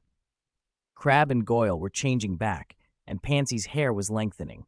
Harry and the Patil twins were revealed underneath. The 3 started to bolt. "Petrificus totalis," Rogue snapped. They froze mid-stride and slowly returned to their true appearances, panic in their eyes as, unmasked, they stood in his presence. "Oh, aren't you Harry? And the little Ravenclaw?" Rogue walked up with a smile. Malfoy froze, then gaped as the truth settled. "Welcome to Slytherin. Rogue said, amusement in his voice. You're Harry. Where Goyle and Crabbe? Malfoy demanded, grabbing Harry's tie. Rogue coughed a few times to calm him and indicated for Malfoy to quiet down. Go find them. I'll take them to see the headmaster. The house's enchantments actually failed. You thought you could get away with Polyjuice? Rogue teased. Harry flushed, awkward and trapped. Malfoy glared, then stomped off to find his cronies. Rogue lifted the binding and led the three to Dumbledore's office. Students watching along the way whispered, what was Harry doing, walking obediently with Rogue and accompanied by two girls? Rumors ran through the older students. Were Potter and the Patils on a date? The gossip stung Ginny. She went pale, fled to her dormitory, and burst into tears. Hagrid appeared in Dumbledore's office, clutching the charred leg, eyes blazing. Albus, someone killed Aragog last night. I suspect Rogue, Hagrid said when he saw him. He's always had it in for my big spiders. You there. Was it you? Dumbledore looked between them, and some of the other students, Harry and the two Patils, stood silently beside Rogue. Rogue, what happened? Dumbledore asked. Harry's face fell. He had not expected to be exposed. The Slytherin anti-intrusion enchantments failed, Rogue said plainly, pointing at the three who had used Polyjuice. Harry would never have been in Slytherin otherwise. Hagrid planted himself in front of Harry and swung the charred leg in accusation. Answer me. Did you kill Aragog? He demanded. Does it matter whether I did? Rogue replied, neither denying nor admitting. He pushed Hagrid's big hand away and leveled his gaze at him. Is it appropriate to allow such dangerous creatures into the Forbidden Forest? Last year, you even secretly raised a dragon. Hagrid, as the gamekeeper, you've not made the forest safer. You've added more dangers. It's a good thing that big spider's gone, he went on. They're not even native to the forest. They were a threat to everyone. Hagrid. The big man was furious. Aragog never hurt anyone. His face reddened and his beard bristled. Hagrid had never imagined a wizard could be so cruel as to wipe out an entire colony. The two men glared at each other, and any goodwill between them evaporated. Enough, Dumbledore said quietly, putting his hands up. Rogue, you did break school rules. 1 night's detention. Tomorrow night you will clean the owlery with Mr. Filch. Then Dumbledore unrolled a parchment. Hagrid, the Ministry has re-examined the case from 50 years ago. You were not the murderer. From today, your wizarding rights are restored. Really? Hagrid practically wept. He grabbed the parchment and checked it over and over, tears of relief in his eyes. He didn't even notice the charred leg slipping from his hand to the floor. Congratulations, Hagrid, Harry said, genuinely glad for his friend. You can use a wand again. Thank you, Albus, Hagrid muttered, rolling the document with trembling hands. But Dumbledore's expression was not unclouded. He had noticed much. He cleared his throat. Rogue also played a part in uncovering the truth. Thank him for his help. Hagrid turned a glance full of suspicion and anger toward Rogue. You're welcome, Rogue said with maddening modesty, which only made Hagrid angrier. Dumbledore, seeing the tension, added, Hagrid, your old wand was broken by the Ministry. You will need a new one. I know, Hagrid said, his emotions a tangle. He suspected Dumbledore knew Rogue had been involved in Aragog's death, but this was a spider, and the Ministry would not want to punish further, especially now that they had lifted Hagrid's sanction. Hagrid snorted, picked up the charred leg, and left, still muttering that Harry should not let the Slytherin win. Dumbledore turned to the rest. Rogue, we will have Professor Snape inspect the Slytherin enchantments. As for Harry and the other students who used Polyjuice, Professor McGonagall and Professor Flitwick will handle the disciplinary measures. Rogue did not argue. He hadn't wanted to see the 3 students severely punished, at most a few lost house points. But he was firm when he raised a concern. If Polyjuice can let someone bypass Slytherin's protections, how can the safety of students be guaranteed? He asked calmly. Dumbledore nodded. I will attend to it, he said, already thinking through what needed to be done. Chapter 175. Confused Hermione. What do you mean? Dumbledore asked, smiling at him. Besides investigating why the magic failed, you want a complete reconstruction of Slytherin? Reconstruction. That's right. Slytherin was built 1,000 years ago. Salazar may have created other hidden chambers. If there's another heir, it could endanger everyone. Dumbledore was taken aback. He had considered many possibilities, but not this one. Rogge always managed to surprise him. Rebuilding is no small matter and will require substantial funds. I'm worried the school governors won't agree. Funds? Rogge smiled. Headmaster, if my mother can be appointed to the school governors, the Travis family can put money into the school. That would help both the reconstruction and the school itself. Harry stared. He had thought Rogge would demand severe punishment. He never expected him to be pushing to rebuild Slytherin's dormitories. Dumbledore frowned. That won't be easy. The 12 seats on the governors have been fixed for years. Can't you increase it to 13? Rogge suggested. 13? Dumbledore's beard twitched with amusement. That's an unlucky number. 13 sitting at once might invite misfortune. He declined politely. What if someone were willing to step down? That would require agreement from the other governors, Dumbledore said after a moment's thought. I am only the headmaster. Lucius knows the board better than I do. Besides, what exactly do you propose for Slytherin's reconstruction? A tower, Rogge answered. Slytherin's dormitory is cold, dark, and surrounded by water. It feels like a prison. You can see that great squid out there, all snarling and waving its arms. It's uncomfortable to stay down there for long. Dumbledore considered him.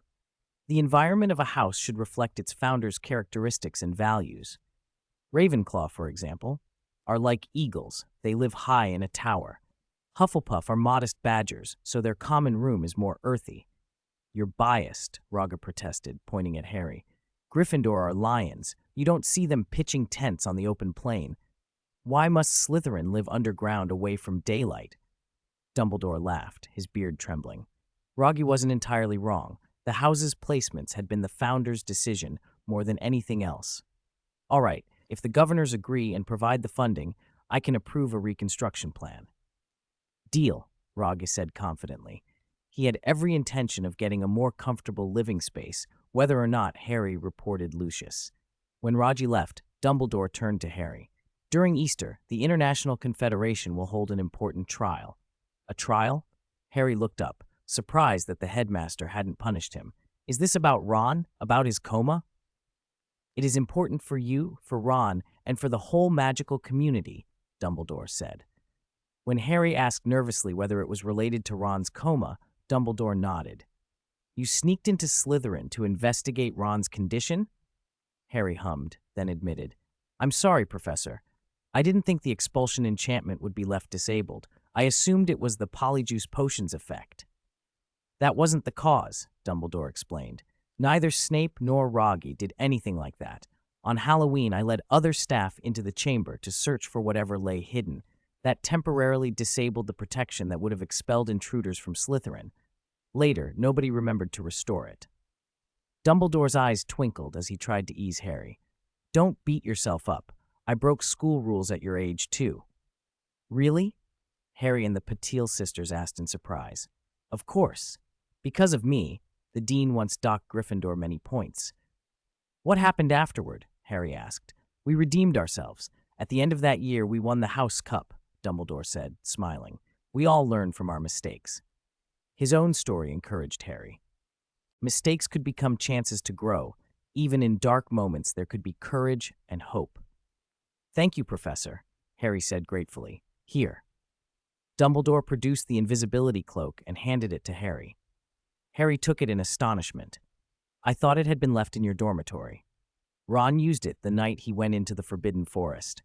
I retrieved it after he collapsed, Dumbledore reminded him. It belonged to your father. Keep it safe. As they sat eating lemon sherbet candies, Dumbledore unfolded what had happened that night and told some stories from his own school days. The gentle cadence of his voice calmed them, and the sweets melted pleasantly on Harry's tongue.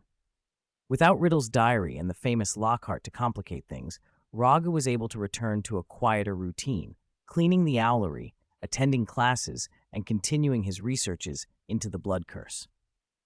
One evening, as Rogge sat at his desk working out how to capture and extract the curse, with Nagini coiled nearby, hurried footsteps sounded in the corridor. Daphne burst into the dormitory, breathless with excitement. Rogge, the unicorn pendant really works. Since I started wearing it at Christmas, I haven't had any burning blood symptoms. He stood and took the warm pendant from her. It did seem to suppress the curse. Marcus happened to walk by, caught sight of the open door, and couldn't resist peeking in. He cleared his throat to get their attention. "Cough, cough!" "What is it?" Daphne asked, puzzled by his odd behavior. Marcus only shook his head and hurried on. Daphne muttered about the unfairness of girls being allowed in boys' dorms when boys couldn't do the same. "How's your sister?" Rogge asked. "Astoria's symptoms have lessened a lot," Daphne said, anxious. "Do you have any extra horn left?" She looked embarrassed by how valuable unicorn horn was, but protective in the way only a sister could be. "I can pay with family heirlooms," she offered, producing a pile of trinkets, a scepter set with an egg-sized gem, a golden crown entwined with snake motifs. Rogge tapped her forehead gently. "Put them away. You don't need to barter like that." He opened a cupboard and pulled out the remaining unicorn horn pieces. "Apart from what we used to make your pendant, this is the rest. Have Ollivander make a wand for your sister from the horn." "Isn't using horn for a whole wand extravagant?" Daphne asked, astonished. "I just mentioned it casually. I've never heard of wands made entirely of horn," Rogge said, handing a piece to her. "Anyway, it's yours. Use it as you wish." Daphne's gratitude erupted. "Rogge, how can I ever repay you?" "We're friends," he said, smiling. "No." Daphne grabbed his collar, pulled his face down, and kissed him before he could react. The kiss was impulsive and warm. A jolt of sensation left her stunned. After a few seconds, she blushed, let go, and stammered, I didn't mean to." Then she fled the room. Rogge laughed, touching his mouth and grinning. Nagini flicked her tongue at him, disdainful. Daphne quickly put the episode behind her. There were more important things to worry about. Around them, other second years were fretting over timetables and electives. In third year, besides 7 compulsory subjects, students chose 5 electives. Selections had to be submitted before and after Easter. "Oh my goodness, Hermione, how did you pick all of these?" Daphne held Hermione's course sheet, incredulous. Hermione had chosen 5 electives. "I thought them over and over," Hermione said. "They're all important. Ancient runes helps you understand ancient magic. Arithmancy and divination are standard wizarding abilities. If I learn them, I can use a crystal ball to tell fortunes for others. Care of magical creatures teaches you about magical beasts, puffskeins, diracals. I should probably get a pet before third year. Maybe a cat? And Muggle studies is perfect for me. My parents are Muggles, so it'll be easier." Her eyes shone. She could hardly wait to borrow books and start pre-studying. Rogge scratched his head. The life of a bookish prodigy was a foreign world. "But if you take all those, you'll have 12 courses," Daphne warned. "From morning to night, you'll be busy. Potions and divination clash. If you miss Snape's class," she mimed, slitting her throat, the universal gesture for disaster. "And what about exams? You'll have to read so many books. Will you have time for clubs?" "I have a solution," Hermione said mysteriously. "Professor McGonagall told me about a student who took every course before. The school arranged the timetable and support so he didn't miss anything." "Really?" Daphne hesitated, eyeing her own choices. Each extra course meant more preparation, more homework, and the risk of failing and having to retake. Would she sacrifice leisure to cram more into her schedule?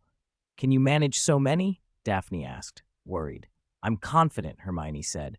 "I've worked it out. 12 courses are all important to me. I'll adjust my schedule and sleep 6 hours a night. I'll do it." "6 hours?"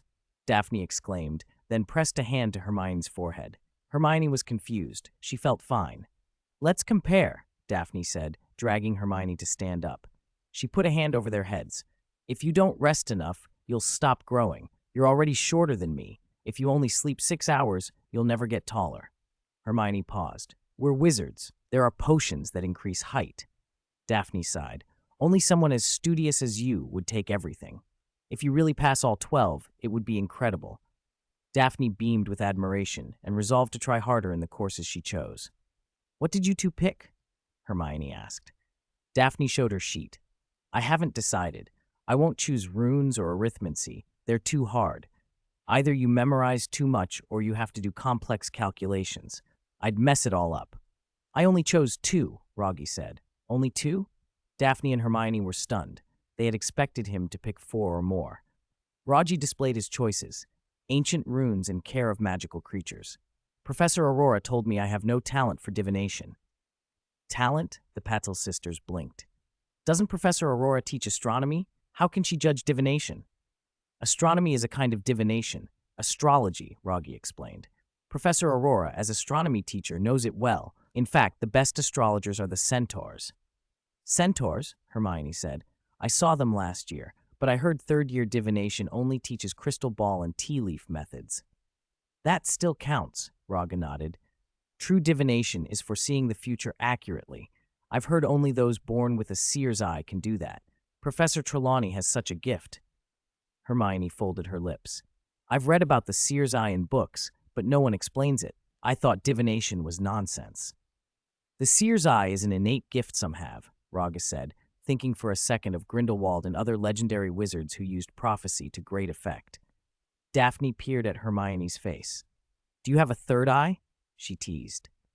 Don't believe everything he says, Hermione protested, clutching her sheet. I don't think divination requires a seer's eye. If so many wizards learned it before, surely I can too.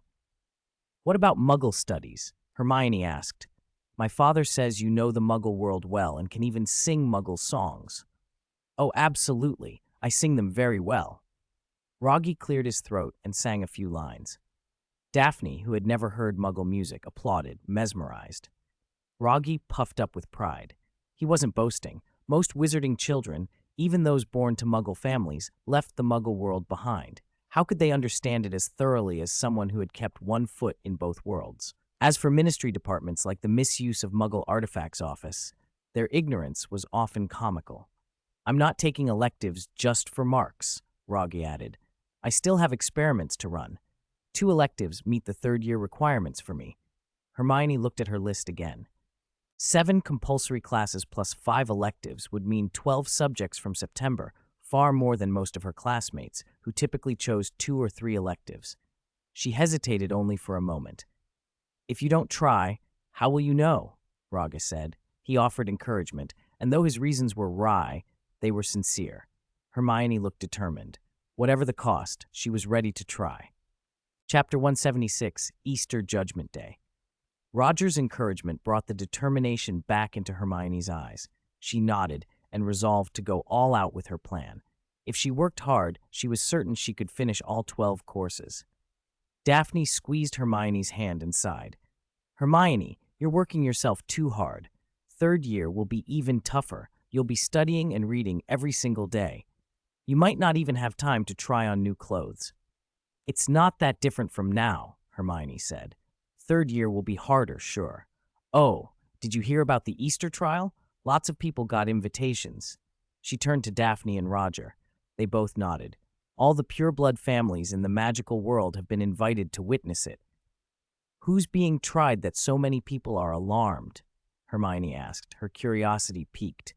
She felt a sting of exclusion at the thought that Muggleborns like her hadn't been invited. It wasn't, she was told, that Dumbledore was snubbing them. He thought they weren't ready to face you-know-who. They won't say the name yet, Roger said, and I don't think it'll be announced even after the trial. What? So mysterious. The more Roger said, the more Hermione's imagination ran wild. A name that couldn't be revealed. Her mind jumped where it shouldn't. She covered her mouth, eyes wide. It couldn't be Lord Vol. Shh! Roger shook his head, warning her not to say the name aloud and risk a ripple of panic. Didn't he die? Hermione frowned. The books say Harry defeated him. She had already guessed who the defendant might be, but some things had to be kept secret until the right moment. By Easter, the judge would reveal the truth to everyone. I can't tell you the specifics, Roger said, lowering his voice. If you want to go, bring those signatures you collected. You can use them to take part. Myrtle will be there too. Myrtle? Hermione's face lit up. Of course, the person who killed her. No wonder you told me to keep the signatures. Great, if I bring them, maybe the judge can punish that man properly. She clenched her fist. Hermione had been deeply upset by Myrtle's death. After learning Hagrid wasn't the murderer, she had gone to the bathroom to comfort her. The little girl with the sad, buck-toothed face had cried and wailed, and Hermione had worked hard to convince her someone would bring justice. Where will it be held? Hermione asked, unable to hide her impatience. Godric's Hollow. Roger took a breath. and pronounced a name that carried the weight of the wizarding world. Godric's Hollow. A semi-wizarding village in southwest England where muggles and wizards had lived side by side for centuries. It was a place where famous wizarding families had once lived. The cemetery in the valley held the graves of the Peverils, the first owners of the invisibility cloak. It was where Dumbledore and Grindelwald had met, where their friendship and love had turned to rivalry, and where the tragedy of Ariana's death left Albus with a wound that lasted his whole life. It was where later, Wormtail betrayed James and Lily Potter. Lily's sacrifice saved Harry and led to Voldemort's first downfall. Everything that had shaped the wizarding world, from hope to horror, seemed rooted in that valley. If Grindelwald and Voldemort were the powder kegs that ignited the storms, their fuses had been lit in Godric's Hollow. Today, the village would play host to the final chapter of one of the 7 fragments of Riddle's soul. On Easter, the normally quiet valley was busier than it had ever been. Muggle residents had been invited away for the holiday, and wizards arrived in chariots pulled by thestrals or hippogriffs. The little square had been magically expanded to hold thousands. Wizards wore solemn black and wide-brimmed hats. They exchanged quiet greetings or stood motionless, eyes fixed on the monument at the square's center. Though the International Confederation of Wizards organized the event, most attendees were from the British magical community. The Sacred 28 and other pureblood families stood at the heart of the assembly, with half-bloods and muggle-borns placed around them. The square soon became a sea of faces. The monument at the center was usually only an obelisk, covered in densely inscribed names. But when a wizard walked beneath it, it transformed. 3 statues materialized. A middle-aged man with thinning hair and glasses stood watch, wand in hand, sheltering his pale, cloud-haired wife and the infant in her arms. The baby bore the unmistakable lightning-shaped scar. It was Harry Potter. The stone memorial had been erected after Voldemort's fall to mark the sacrifice of light against darkness and to celebrate the arrival of new hope. That irony made it the perfect place for Riddle's diary to be tried, a coincidence and, in another sense, an inevitability. "Is that baby Harry?" Hermione whispered. The adults were unmistakably James and Lily. "Yes." Roger nodded. The statue's sentimentality was almost theatrical, an everlasting reminder of what the Potters had done here and of the boy who lived. Many wizards in the crowd turned to where Dumbledore stood with the child at his side and sent silent blessings toward them both. Thanks to Harry, you-know-who had been driven out. The world had been freed from slaughter, but the fragile peace around them felt dangerously close to being torn apart today. Those in the know, through the Ministry or through the Malfoys, had learned which magical artifact would be tried. Whether someone attended this Easter trial would signal their stance toward you-know-who. Attendance or absence, support or opposition, would say whether they stood with Dumbledore or against him. The weather was somber and overcast, making the square feel even more solemn. Under that calm exterior, tensions ran high. A subtle unease hummed through the crowd. Roger and his family watched from the front row. Jessica scanned the people around them. Many were former allies of her husband, who had once been Death Eaters. Hermione looked too, and recognized familiar faces. Mr. Ollivander, Old Tom, Madame Malkin, almost everyone she knew seemed present. Dumbledore stepped forward and with a flick of his wand, raised a podium from the ground. Hermione peered at it, wondering where the defendant was. "It's already there," Roger said, pointing. On the podium lay what looked like an ordinary book. Hermione frowned. It didn't look worthy of such fanfare. Could the real culprit be hiding inside some hidden mechanism? Had the book been enchanted to conceal a person? "How could the defendant be something so clumsy?" she muttered. "Shh," Jessica hissed. The trial was about to begin. Easter in 1993. Miraculously, both the Eastern and Western churches celebrated it on the same day, April 11th.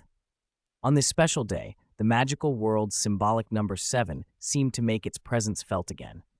Hogwarts has 7 years. Lord Voldemort would eventually split his soul into 7 pieces. A Quidditch team has 7 players. The list went on, as if some hidden theme insisted on repeating itself. But the first day of the 7 was also the feast of the Lord's resurrection. Sunday had long been marked as the week's first day to commemorate that rising from the dead. What should have been a day of quiet and rest instead brought a trial down on the wizarding community. Dumbledore cleared his throat and swept his gaze over the gathered wizards from around the world. He raised the rattle-bound diary in his hand, its black cover threaded with mysterious magical chains, and began to speak. Friends, we are gathered here today to examine one particular magical artifact. Those who didn't know the truth murmured among themselves. Was a single book worth calling everyone together on such a solemn day? Did it contain some special power? Tom Marvolo Riddle, Dumbledore said, his voice carrying across the square.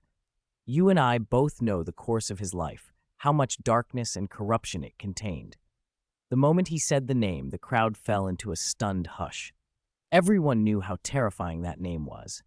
Even years after his fall, the memory of his terror and cruelty lingered. Most people still referred to him as you-know-who. Only Dumbledore called him Tom, and only a few defiant souls spoke the title Lord Voldemort. Now, with that name spoken aloud, everyone understood this was no ordinary hearing. It must be connected to you-know-who. This, Dumbledore continued, solemn and steady, is a relic closely associated with Lord Voldemort, Riddle's diary. It was left by Tom during his school days, and it contains the imprint of his 16-year-old self. For reasons we do not yet understand, Riddle's diary has returned to Hogwarts. A tremor of alarm and confusion ran through the crowd. Faces tightened, some people instinctively took a step back, while others pushed forward with burning eyes. Those with a deep hatred of Voldemort's name drew their wands as if to rip the book to shreds. Former Death Eaters felt hostile stares and whispers like knives. Had Dumbledore not been there to command them, the square might have erupted into chaos. Everyone was torn between dread and a fierce curiosity. Lucius Malfoy felt the attention like a physical pressure. Dumbledore's gaze swept over the assembly and landed on him. Lucius's fingers tightened around his wand and he glanced away. He put his hand on Draco's shoulder and, forced to keep his voice steady, said, "Draco, sit by my side." "Father?" Draco's question was small. "Sit," Lucius said firmly. He breathed deeply and tried to steady himself. He had expected tension, but not the intensity of reaction here. If you-know-who truly had any chance of returning, could the wizarding world withstand him? Voldemort had been defeated once when he was still an infant. His seeming invincibility had ended then. Even if the British wizarding community were threatened, other branches could rally. Tyranny, Lucius told himself, rarely lasts forever. Yet unease gnawed at him. Narcissa watched him with worried eyes. "Lucius, what if I take Draco and leave?" she asked softly. "No," Lucius replied, resolute. "Others may walk out of this hearing early, but we do not." "Why?" Narcissa asked, puzzled. "The Wizengamot is trying us. We are innocent." "Because the chief warlock of the Wizengamot is here," Lucius said. That remark silenced her. Former Death Eaters were already suspected by many in the crowd. Some present had lost relatives at their hands. If the Malfoys left or made a show of leaving now, it would be taken as proof of divided loyalties. Lucius could not afford that suspicion. Dumbledore already seemed to suspect him. After all, the diary had turned up at Hogwarts because of him, and for now it remained only suspicion. He had to appear firm. A flicker of movement caught his eye. Dobby, the house elf. The little creature stood beside Harry Potter. Narcissa frowned. "Dobby, how is he here?" she whispered. Lucius's jaw tightened until it showed pale. "That blasted house elf," he said through clenched teeth. "I should have killed him years ago." The thought made him shiver. Dobby knew too much about the family's secrets and past misdeeds. The elf's presence made Lucius profoundly uneasy. Dumbledore rapped the stand to call for silence. "Riddle's diary is no ordinary dark artifact," he told them. "It can, in some sense, restore Tom to a form of life. But whatever precautions he took, whatever things he left behind, he can be defeated." He inclined his head toward Harry. It was here, in Godric's Hollow, on October 31st, 1981, that Tom struck at James and Lily Potter. It was here that Harry, Dumbledore paused, voice gentle but firm, defeated him. He went on, "Nearly 12 years have passed, and I did not expect that any object belonging to Tom would still be active. If Arthur hadn't pushed for changes in the Muggle Protection Act, this diary might still be hidden in some private vault, never brought to light." Dumbledore looked over the assembled wizards. Before we begin the formal proceedings, we must hear testimony from the house elf Dobby. He turned slightly and nodded, inviting the little creature forward. Chapter 178, Dobby's Accusation. The bald, ugly little house elf, dressed in a tattered pillowcase, shuffled to the front. He said timidly, "Hello, Dobby is Dobby." Dobby scanned the room cautiously. When his eyes met Lucius Malfoy's livid face, he felt his courage falter. Lucius was his master, the man who threatened him at home. Dobby had left Malfoy Manor without permission. He could already imagine the cruel fate that might await him if he returned. A house elf? Does Dumbledore expect a house elf to accuse a wizard? Whispered some of the wizards nearby, their tones full of sarcasm. I suppose he must be from a pure-blood family. Heh, they can't even control their house elves now. Probably a stray elf. They're always loyal. How could he turn on his own master? Opinions swirled around Dobby. Many suspected he had been coerced or persuaded. Why else would a house elf appear here to make an accusation? The purpose of the hearing was the matter of Riddle's diary. If Dobby truly knew who owned the diary, it meant something far worse, a conspiracy to harm the boy who lived. Lucius went pale. Sweat beaded on his back, and the hand that gripped his wand trembled. Narcissa squeezed her husband's hand, trying to steady him. Dobby heard the taunts and reproaches. Fear tightened his chest. He had dared to leave the manor to save Harry, but standing before so many wizards, openly accusing his master, he felt small and terrified. He glanced back at Harry. Harry gave him a nod and a gentle smile. That support steadied him. His trembling eased. His gaze hardened.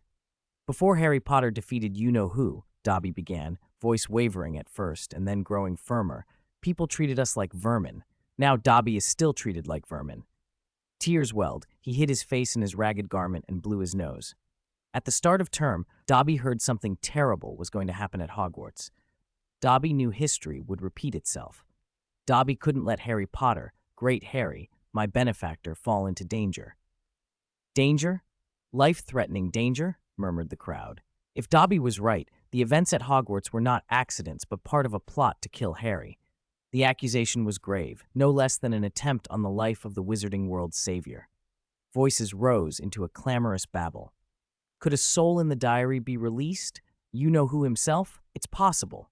Impossible. You-know-who is dead. This blasted elf is lying. Perhaps it's true, but betraying his master is unforgivable. Hermione's eyes were wide with shock. She hadn't believed the diary would have been deliberately smuggled into Hogwarts. Snape, she asked, turning to him. Is he telling the truth? I don't know, Severus Snape said, shaking his head, but I admire Dobby's courage.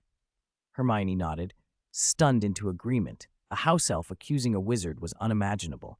Snape's face turned colder. Whatever happens, he's ruined, he said quietly. Why? Hermione demanded. He's only making an accusation. He hasn't committed a crime. To wizards, it's betrayal, Snape replied. Look, Miss Granger, what Dobby has done could make every wizard suspect their house elf. Masters will punish their elves harshly. Out of fear, many house elves could be killed.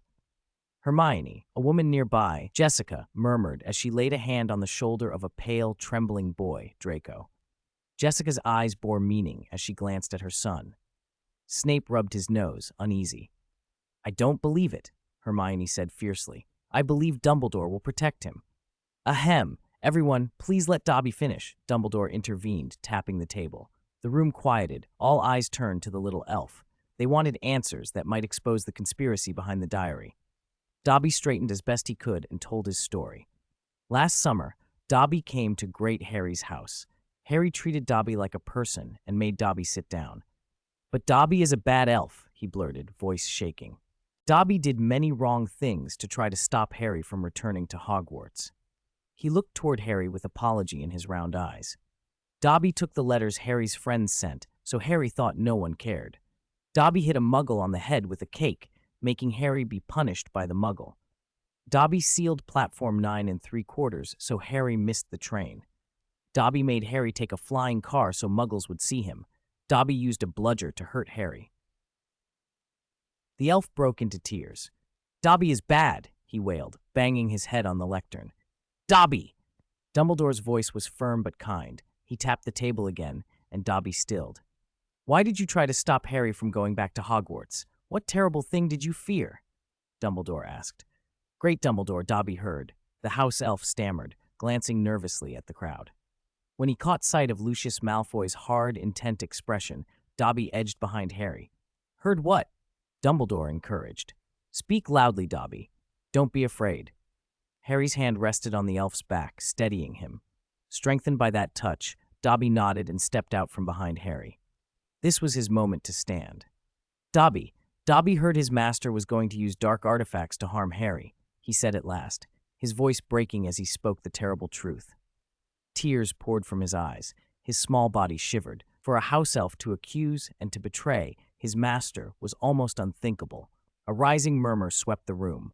Wizards exchanged shocked glances and whispered questions. Whose master? Why would anyone want to harm Harry? What was the connection to you-know-who? Harry stood beside Dobby, rubbing his back and offering a brave smile. To Harry, this little elf was more than a servant. He was a friend who had risked himself for the truth. Harm Harry? Who is your master? Several people demanded. It's Malfoy. Dobby's words came out weakly. He dared not meet Lucius's eyes. Who? Someone called. Malfoy. Lucius Malfoy. Harry repeated loudly, to make the accusation plain to all. Lucius's face drained of color, then flushed, then went ashen once more. Wizards around him moved away. Some even leveled their wands, suspicion and outrage written clearly on their faces. Dumbledore tapped the table and spoke slowly, his voice carrying across the room. Mr. Lucius Malfoy, do you have anything to say in response to Dobby's accusation? Chapter 179, Bleeding. Lucius. Lucius and Narcissa Malfoy looked around the courtroom and saw that everyone was keeping their distance. Even old pureblood families who had once been Death Eaters pretended not to know them, an ostentatious distancing meant to show their innocence. Lucius's voice, when he spoke, was full of bewilderment and an air of forced honesty. Mr. Dumbledore, Dobby is indeed our house elf. As for what he said, I do not know a single word of it. His eyes betrayed doubt and the hurt of betrayal as he stared at Dobby.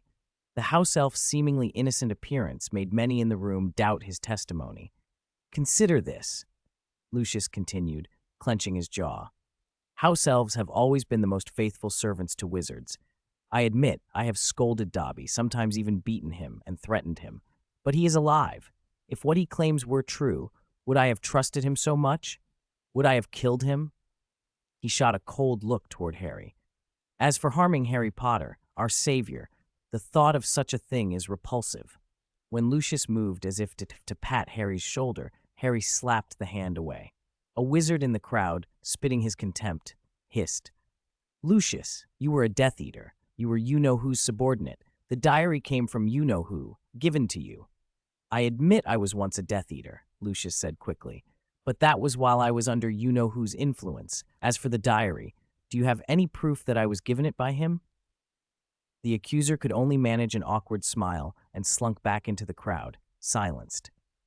Under Lucius's denials and his obvious social standing, Dobby's testimony began to seem less reliable.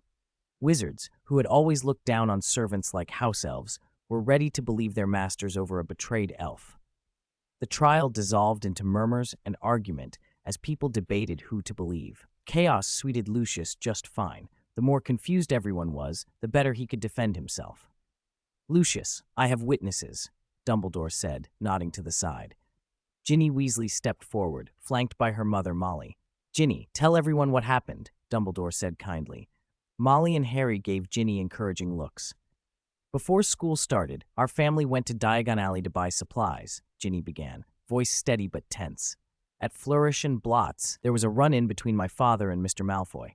Later, after that, I found a book, an extra diary, tucked into my cauldron. Ginny pointed at Lucius with a firmness that made his face blanch. Sweat beaded at his temple. Half his face dropped into shadow as he fixed the little girl with a menacing stare. Ginny flinched and gripped her mother's hand tighter. Molly stepped forward, fury written across her face. Lucius, if it weren't for you, Arthur wouldn't have been sent away to the Arctic Circle, Molly snapped, pressing Ginny to her side. Ginny, Ron, Madame Norris, Colin, this whole mess started because of you. Lucius's denial was immediate and sharp. What does that have to do with me? He said. Inside, his heart raced. It was you, Ginny cried. After you and Dad fought, you put the book into my cauldron. When I came home, I found an extra diary. Do you think I put it there? Lucius sneered. Maybe you stole it yourself. Molly, he added with perfunctory calm, trying to undermine Ginny's credibility. Why didn't you return it? Why didn't you tell your parents? Molly's face went crimson. How dare you slander my daughter, she shouted, and in a flash she had her wand out. Lucius had not expected such an attack in public. Before he could react, Molly sent a diffindo straight at him. Time slowed. The spell struck in Lucius's direction. Accio! Someone called. Roger of the Travis family flicked his fingers and summoned Lucius backward. Lucius tensed, narrowly avoiding a more grievous wound, but the ripple of magic still cut a several-inch gash across his face. His once neat blonde hair was sheared away along one side by the residual spell. Humiliation and shock spread across his features. Narcissa reached instinctively for her wand, prepared to retaliate. Roger stepped between them and grabbed her wrist, holding her back. Lucius, touching the blood at his cheek, forced a brittle smile. Don't get excited. The Travis family will see to this, Roger said, twirling a ring around his finger and eyeing Dumbledore from across the room. Mr. Dumbledore, since when are spells permitted in a trial? Molly, this is a courtroom, Dumbledore said calmly, not rising to Roger's bait. Let Ginny continue. Ginny wiped her eyes and steadied herself on her mother's nod. When I took the diary to Hogwarts, I noticed the words inside would sometimes disappear and new writing would appear. It was like it had a mind of its own. It talked to me, comforted me, like a kind older brother. A few snorts and mocking laughs rippled through the crowd. The whispers weren't aimed at Ginny so much as at the Weasleys. What a poor upbringing that the youngest girl would seek companionship in a diary, and even call it a brother. Ginny's voice shrank under the scrutiny, and she swallowed hard. It made me wander the school at night, she went on, tears shining on her cheeks. I'd black out and wake up not knowing what I had done. Her shoulders shook. It made me do terrible things. I was manipulated into killing Hagrid's rooster, then into opening the Chamber of Secrets and letting the basilisk loose. As she spoke of the petrified victims, Filch's cat, Mrs. Norris, among them, Ginny's sobs broke through. It was on Halloween that Mr. Filch's cat was found petrified because of me, she said. It was then that I realized the diary was dangerous, so I flushed it down the toilet. I thought that would be the end of it. But I didn't know how it got into Ron's hands again. I truly didn't know. The last words came out in a choked whisper before she collapsed into her mother's arms and wept. The courtroom grew silent. All eyes turned toward Dumbledore. The diary was now in his possession, and as headmaster, he should be able to explain what had happened. But before Dumbledore could say a word, Roger stepped forward. Chapter 180, Rogge Takes Action. I know why, Rogge said slowly.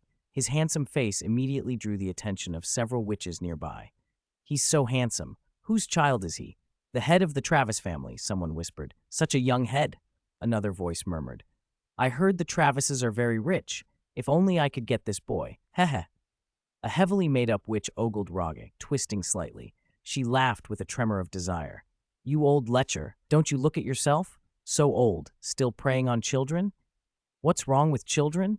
Maybe he's older than you, the witch retorted, raising an eyebrow at a wizard beside her, flipping her hair and throwing a provocative look at his crotch. Heh, you'd better be careful. This kid's no pushover. The downfall of the Thunderbird party is connected to him, a wizard who had recently returned from the States reminded her. Really? The crowd said. Those around Rogge discussed him in low, excited tones. His family background and good looks stirred interest among the older witches, but he was young enough that most thought it unwise to make a move now. Better to wait a few years and have coffee together. The older women whispered and giggled. Jessica scowled at them, wishing she could send them all to the Dementors. Rogge ignored the lewd comments and focused on Ginny. Miss Ginny, did you throw the diary into the third-floor girls' lavatory? Yes, Ginny confirmed. On what day? Rogge pressed. Harry shifted uneasily. The day I unpetrified Madame Norris, Ginny said softly, remembering returning to normal. I was afraid Madame Norris would find me, so I threw the diary away. I see. Rogge turned his attention to Harry, his gaze as sharp as a knife. So my guess was right. Our dear savior, Mr. Harry, along with his friend Ron. He raised his voice a touch, drawing the room's attention back to him. You two found it in the girls' lavatory on the 3rd floor. He deliberately emphasized two, implying how scandalous it was that 2 boys had been in a girl's bathroom. You were both caught by Filch and taken to the headmaster's office, if I remember correctly, Rogge continued. Harry nodded awkwardly. At the time, he'd felt the diary's presence and, on a strange impulse, had hidden it on himself.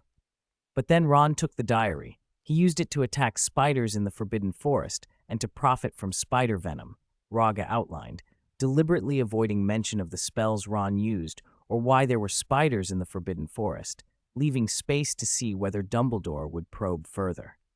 Mr. Malfoy was clearly implicated, Rogge implied, but the testimony of a treacherous house elf hardly sufficed to condemn a noble wizard. Lucius Malfoy was a pureblood, head of one of the 28 sacred wizarding families. Could he be judged on the word of a disloyal servant? If that precedent were set, next it would be goblins, werewolves, and others making accusations. The whole dignity of wizarding society could be eroded, suspicion would spread, and unity would collapse. The instigator was Dobby, the house elf. Could a servant have the right to decide whether a boy lived or died? Rogge's lips curved in a cold smile. As a pureblood, how could he allow a house elf to sully a wizarding family's name? If Dumbledore insisted on pursuing this and Lucius went to Azkaban, then Ron and Hagrid should be punished too, one for using unforgivable magic, the other for keeping dangerous beasts that endangered students. Rogge's point was clear. It seems the boy who lived concealed things from the headmaster, letting the matter spiral out of control. Harry looked down. Indeed, he and Ron had not told the whole truth to the headmaster, and that had contributed to Colin's petrification and to Ron's collapse. Rogge smiled faintly. Even if Dobby's accusation is accepted, it doesn't prove Mr. Lucius tried to harm Harry. The diary first appeared in Ginny's cauldron. If Dobby's story were true and the diary had once belonged to Lucius, perhaps he intended only to teach Arthur a lesson. At the time, Arthur Weasley was going from house to house searching for dark arts objects. How humiliating if a dark artifact showed up in his own home. He gave a barely audible chuckle, and those who knew the details laughed with him. That's right, Arthur's flying car even showed up in front of Muggles. I remember. The Daily Prophet reported it. Arthur was put on gardening leave that day. What's gardening leave? Indefinite suspension without pay. Someone helpfully explained. Minister Fudge practically stuck him out in the Arctic Circle. Arthur really has a good son. The crowd's teasing continued, and Harry glanced unhappily at a grim-faced Mrs. Weasley. He'd been in that flying car, but he'd never once stepped forward to defend the Weasleys from ridicule. Dobby? Rogge said softly. The house elf lifted its gaze and looked more terrified than if it had faced Lucius himself. You betrayed your master. True. Dobby. Dobby is a bad little elf, Dobby stammered, trembling and twisting its ragged clothes. Dumbledore narrowed his eyes. Dobby had no defense, and the consequences could be severe. You also caused Mr. Weasley to be punished. If you hadn't blocked the platform entrance, they wouldn't have had to use that dangerous flying car. Arthur wouldn't have been suspended and shipped to the Arctic to see the aurora. Dobby, it began. Rogge didn't wait. He pressed on. You caused Harry to fall from his broom and break his arm. You caused him to be treated by Lockhart, and the bones in his arm disappeared. If it weren't for Madame Pomfrey, Harry might have lost that arm. He'd have been missing a hand, and much happiness. Rogge sighed theatrically, shaking his head as if pondering the tragedy. Perhaps Ron could remedy some of it. But Dobby was trying to protect Harry to keep him from danger. Dobby whimpered, eyes full of despair. Protect him. Rogge repeated with exaggerated surprise. Do you mean Hogwarts is so unsafe, or that Headmaster Dumbledore cannot protect his students? The question stilled the room. Everyone greatly respected Dumbledore, yet the recent events had raised doubts. Harry Potter, the most famous wizard in the world, had repeatedly faced danger, sometimes because of Dobby's meddling, and Dumbledore had been unaware. That was a severe blow to Hogwarts' reputation. Mrs. Weasley's voice rose with anger. That's insulting. Hogwarts has always been our pride, and Headmaster Dumbledore has always been the greatest wizard. Rogge bowed to that criticism with a pleased look. Forgive my bluntness, Mrs. Weasley. I only wish to underline this important point. Can the testimony of a house elf who betrayed its master be trusted? Is it because of Dobby that Harry suffered so much? Dobby, the elf whimpered. Since you accuse Mr. Malfoy of attempting to harm Harry, what evidence do you have? Dobby heard it, came the trembling reply. Did you hear Mr. Malfoy explicitly plotting to harm Harry Potter? No, but Dobby knew terrible things would happen if the diary returned to Hogwarts. Why? Rogge asked, patient but insistent. He wanted to know how the elf had come to believe Harry was in danger. If it's only about opening the Chamber of Secrets, even if the basilisk were loose, Harry might not be in immediate peril. After all, he speaks Parseltongue. Dumbledore cut in with a small cough, his subtle reminder hanging in the air.